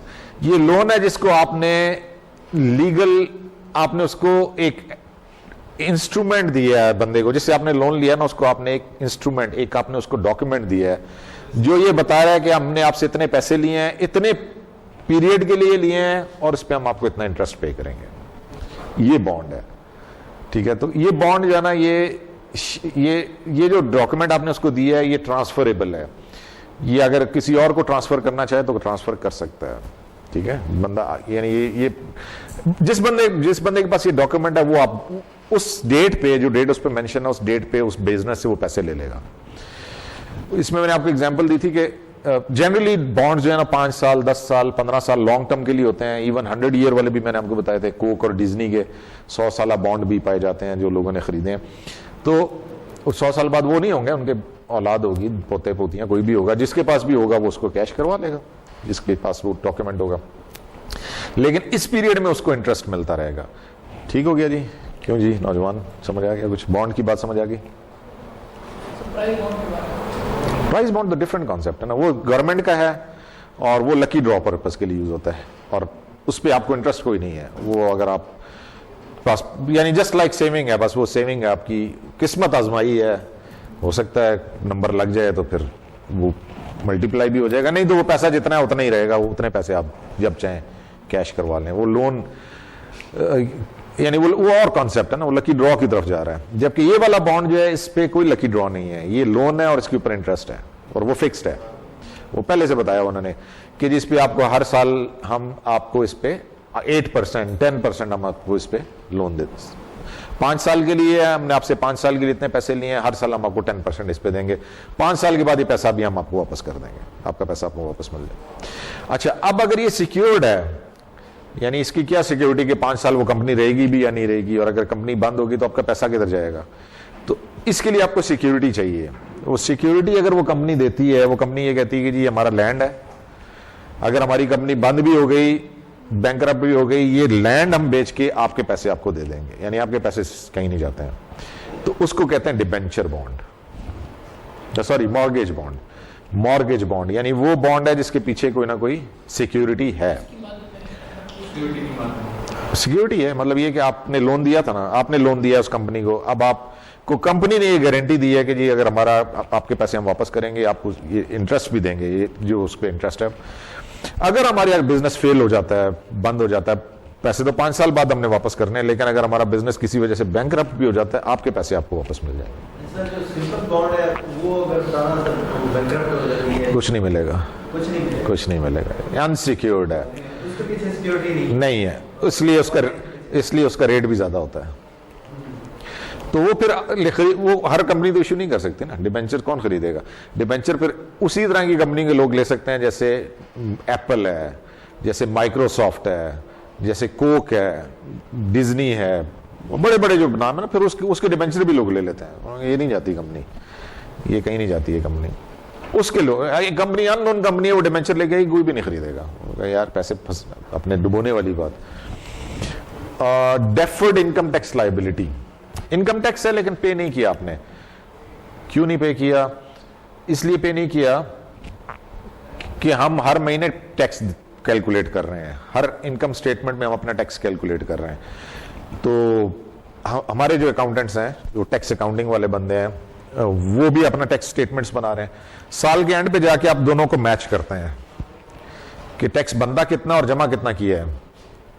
तो आमतौर से जमा कम करते हैं, क्योंकि वो जो टैक्स कंसल्टेंट आपने रखा उसका काम ही ये है ना, उसको पैसे क्यों दे रहे हैं? उसका काम ही है कि उसने टैक्स बचाना है आपका। तो उसने टैक्स बचाया आपका, अब फर्क आ गया ना दोनों में। एक्चुअल टैक्स था 15 लाख, जमा किया आपने 12 लाख, और वही स्टेटमेंट 3 लाख बच गया ना। तो अब 3 लाख आप उसको पॉकेट में नहीं डाल सकते ना, उसको आप इधर डाल देते हैं। डेफर्ड टैक्स लायबिलिटी, हो सकता है ये उधर हमारी रिटर्न जो है वो ऑब्जेक्शन लगा दें, वो कहें जी ये तो ज्यादा टैक्स बनता है, तो वो किधर से देंगे? तो ये पड़ा हुआ है, दे देंगे इधर से। ठीक है, ये वो है डेफर्ड टैक्स लायबिलिटी। नहीं, विद इन 1 ईयर तो पेनल्टी नहीं है ना, यानी आपने रिटर्न जमा किया, रिटर्न के ऊपर ऑब्जेक्शन लग के आ गया तो आप पे कर दें, खत्म हो जाएगी। पुराना कोई केस निकल आए खाता, वो और बात है, लेकिन करंट उस पर तो पेनल्टी नहीं है। वो तो डिफरेंस हो सकता है, आपकी कैलकुलेशन कुछ और है, कोई चीज आपने हो सकता है ना शामिल की हो, कम लिखी हो, टैक्स वाले कहते हैं नहीं ये तो आपने करना, तो ये पड़ा हुआ ना, ये पुराने के लिए रखा हुआ है कि अगर कोई पड़ गई पेनल्टी तो फिर हमारे पास डेफर्ड इनकम टैक्स लायबिलिटी पड़ी हुई है। अच्छा जी, थर्ड पार्ट आ गया इक्विटी। यहां पे स्टॉक होल्डर इक्विटी है। वैसे इक्विटी फर्क क्या हुआ? इक्विटी है, डेफिनेशन क्या? Equity is amount invested bye owner, amount invested bye owner in a business. तो अगर ओनर शेयर होल्डर है तो फिर वो स्टॉक होल्डर इक्विटी हो जाएगी। यानी इक्विटी ओनर्स की इन्वेस्टमेंट है ना।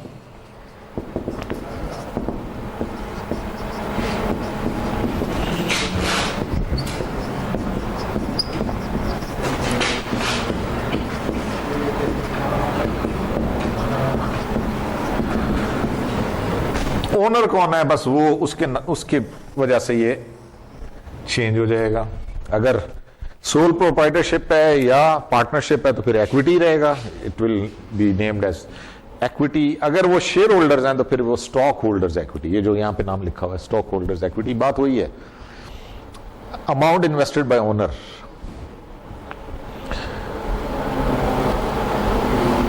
क्या क्या चीजें आती हैं इसके अंदर, स्टॉक होल्डर्स इक्विटी सेक्शन के अंदर?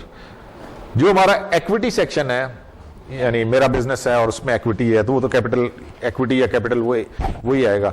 और उसमें क्या आ सकता है? वो सेम रहेगा या बढ़ भी सकता है, कम भी हो सकता है।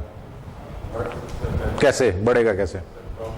प्रॉफिट आएगा तो उसमें ऐड होता जाएगा, प्रॉफिट ऐड हो जाएगा ना।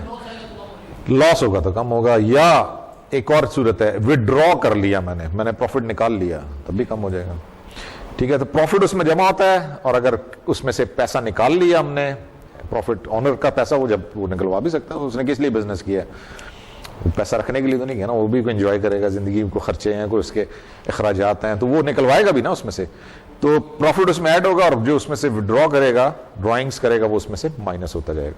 स्टॉक होल्डर्स इक्विटी सेक्शन में भी सेम है। एक तो पेड इन कैपिटल आ गया, स्टॉक होल्डर्स ने जो पैसा दिया है वो पेड इन कैपिटल है। शेयर, जितने शेयर होल्डर्स ने जितना पैसा दिया है शेयर्स की मद में, वो पेड इन कैपिटल है। फिर इसमें प्रॉफिट आ गया, वो रिटेन्ड अर्निंग्स हैं। मैंने बताया था पिछली दफा रिटेन्ड अर्निंग्स क्या होती हैं, बताएंगे? रिटेन्ड अर्निंग्स क्या होती हैं? जो क्या चीज है? तो शाबाश। नहीं, सेविंग नहीं है ना, इक्विटी भी नहीं है, प्रॉफिट में से। प्रॉफिट में से जो दोबारा इन्वेस्ट कर लेंगे, रिटेन कर लेंगे, जो हम बिजनेस में लगा लेंगे वो रिटेन अर्निंग है, और जो हम शेयर होल्डर्स को दे देंगे वो डिविडेंड है। ये इसका डिस्पोजल है हमारे प्रॉफिट का। जो बिजनेस में हमारा प्रॉफिट आ रहा है उसका डिस्पोजल क्या है, या तो हम उसको दोबारा बिजनेस में इन्वेस्ट कर लें, रिटेन कर लें, या शेयर होल्डर्स को दे दें। अगर मेरा बिजनेस है तो उसमें भी यही है, या मैं रिटेन करूंगा या मैं ड्रॉइंग्स में चला जाऊंगा। ड्रॉइंग्स में डिविडेंड की जगह ड्रॉइंग्स आ जाएगा, मैं ड्रॉ कर लूंगा, विड्रॉ कर लूंगा पैसा, या मैं विड्रॉ कर लूंगा, या मैं कहता हूं इससे और अपने बिजनेस को एक्सपेंड कर लें। दो चीजें हो गई जी, पेड इन कैपिटल जो शेयर होल्डर ने पैसा दिया था, दूसरा रिटेन अर्निंग्स हो गई, तीसरा treasury stock at cost. Treasury stock ये बाज़ दफा कंपनीज अपने ही शेयर खरीद लेते हैं, कंपनी अपने ही शेयर खरीद लेती है, तो कंपनी के पास शेयर है लेकिन अपने शेयर है, तो उसको हम कहते हैं ट्रेजरी स्टॉक। क्यों खरीदेगी कंपनी अपने शेयर्स, वाई? नहीं, वो रिटेन नहीं है, रिटेन अर्निंग नहीं है वो, उससे आपने उस पैसे को आपने शेयर्स में इन्वेस्ट कर दिया ना। आपको पैसा शेयर होल्डर्स का ही है लेकिन हेड डिफरेंट है। रिटेन अर्निंग का तो मतलब वो कैश पड़ा हुआ है, कैश नहीं पड़ा हुआ, शेयर्स पड़े हैं, तो फिर वो ट्रेजरी स्टॉक है वही हेड, उसी में आ रहा है सारा, उसी में रहा है, स्टॉक होल्डर्स इक्विटी के अंडर ही आ रहा है लेकिन हेड डिफरेंट हो गया। Retain earning means it is available in the form of cash. Treasury stock का मतलब है ये कैश नहीं है, ये हमारे पास शेयर्स पड़े हुए हैं। कौन से शेयर? हमारे अपने ही शेयर हैं। अगर किसी और के शेयर होते फिर तो वो एसेट्स में चला जाता ना, short term investments, current asset, वो उधर चला जाता है, लेकिन ये किसी दूसरी कंपनी के शेयर नहीं, हमारे अपने ही शेयर हैं। तो हमने क्यों खरीदे अपने शेयर? कि ओनरशिप में परसेंटेज बढ़ जाएगी। ठीक है, एक रीजन ये हो सकती है to prevent the saturation of ownership. अपनी ओनरशिप आप रिटेन करना चाहते हैं, अपने पास होल्ड करना चाहते हैं, तो शेयर्स अपने उठा लें, आपकी परसेंटेज और बढ़ जाएगी। दूसरा इसमें यह है कि आपको लगता ही है कि यार इस वक्त हमारे शेयर्स की वैल्यू, यू आर इनसाइड, आपके पास इनसाइड इंफॉर्मेशन है, कंपनी के पास इनसाइड इंफॉर्मेशन है।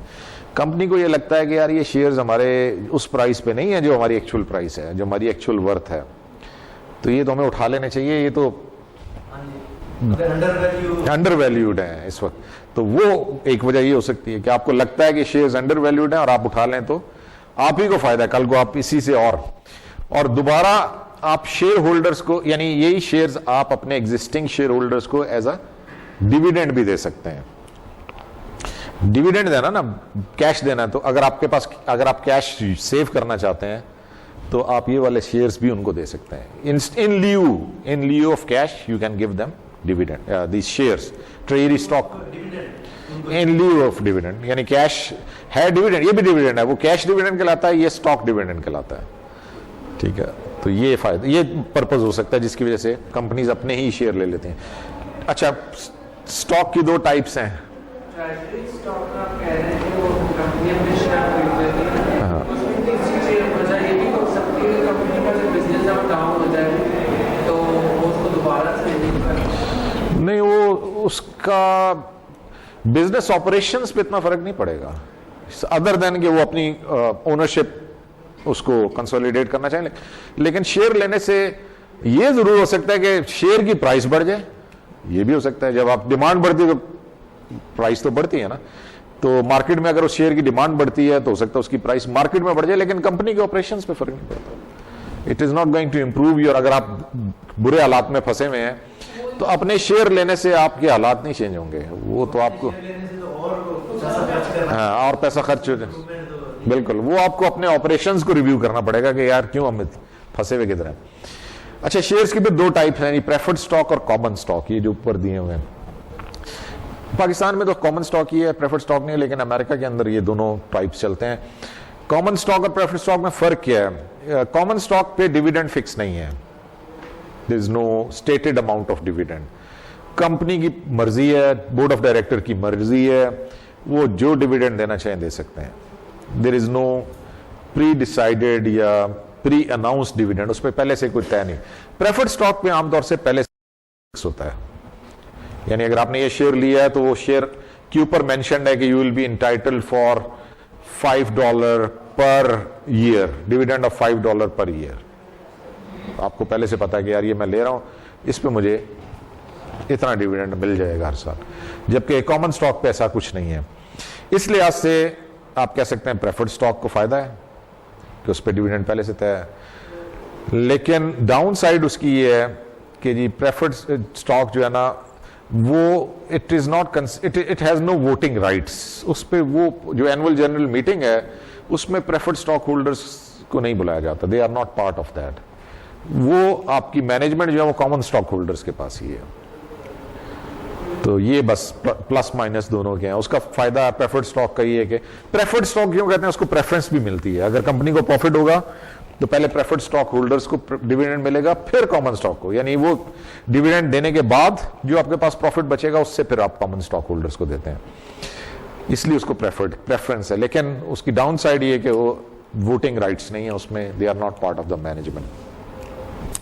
ये हो गया जी स्टॉक होल्डर्स इक्विटी। ये हमारी बैलेंस शीट की डिस्कशन हो गई जी। आप दूसरी फाइनेंशियल स्टेटमेंट पे जाते हैं विच इज इनकम स्टेटमेंट। तो यहां पे मेरा ख्याल ब्रेक कर लिया है, थोड़ा सा ताज़ा हवा खा लें, फिर आके अगली पे डिस्कशन करते हैं। डेफर्ड इनकम टैक्स मैंने बताया एक आपकी कैलकुलेशन है जो आपने की है टैक्स के हिसाब से, और आप हर महीने उसमें से, क्योंकि जब आप इनकम स्टेटमेंट बनाते हैं एंड ऑफ द मंथ तो आप उसमें से net income after tax calculate करते हैं, यानी आपने टैक्स काटा हुआ उसमें से, तो हर महीने आप डिडक्ट करते जा रहे हैं, पूरे साल का ऐड कर लें, ये आपने टैक्स काटा है। टैक्स रिटर्न बनाता है आपका टैक्स कंसल्टेंट। वो टैक्स कंसल्टेंट जो है ना वो उसमें से बचाने की कोशिश करता है आपको कहां से टैक्स आपको कहां से आपको टैक्स में बेनिफिट मिल सकता है। तो जनरली उसकी जो कैलकुलेशन आती है वो कम आती है, आपकी ज्यादा है। आपने ज्यादा टैक्स काटा है, गवर्नमेंट को जो टैक्स देना बनता है वो कम बनता है। तो ये जो डिफरेंस है दोनों का वो आप वो तो कहीं ना कहीं आपने शो करना, वो किधर जाएगा? घर तो नहीं ले जा सकते आप प्रॉफिट, उसको रिटेन अर्निंग में भी नहीं डाल सकते क्योंकि वो प्रॉफिट नहीं है।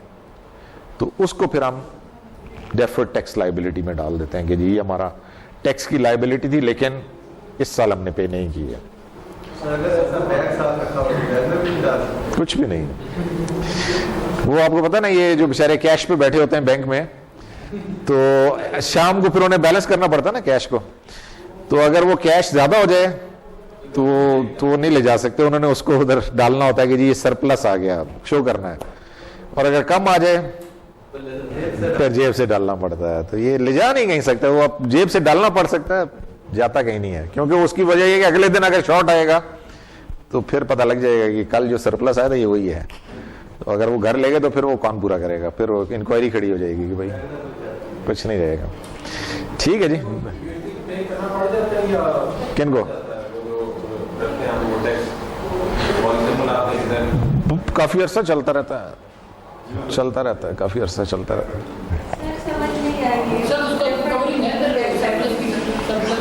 डेफर्ड इनकम टैक्स, हाँ डेफर्ड से पता है, डेफर्ड का मतलब है पोस्टपोन कर दिया, और है हमारी इनकम टैक्स लायबिलिटी। लेकिन सर ये जो आपने बताया कि वो कैलकुलेट करेगा तो कम करेगा, हम करेंगे ज्यादा करेंगे, सर मतलब ये जनरली ऐसे ही है ना, आप तो अपने एक्चुअल प्रॉफिट पे कैलकुलेट करें ना, आपने उसमें देखें मैं अपनी टैक्स कटवाता हूँ सैलरी में से इवन, तो आखिरी जब महीना आता है ना फिर मैं अपने वो अकाउंटेंट के पास जाके अपनी वो देता हूँ उसको जो बिल्स हैं, मैं कहता हूँ यार ये मैंने एडवांस टैक्स पे किया हुआ, ये भी मेरा एडवांस चला गया, वो फिर उसको एडजस्ट करता है आखिरी, हो सकता लास्ट मंथ में हो सकता है मेरा वो काटा ही ना, वो नहीं काटता फिर वो, क्योंकि अगर उसमें पहले से ही काट लिया होता है एग्जैक्टली ना, या फिर ये कि लास्ट मंथ ज्यादा एकदम से आ जाता है, ज्यादा भी आ जाता है। हाँ पहले अगर कम काटा तो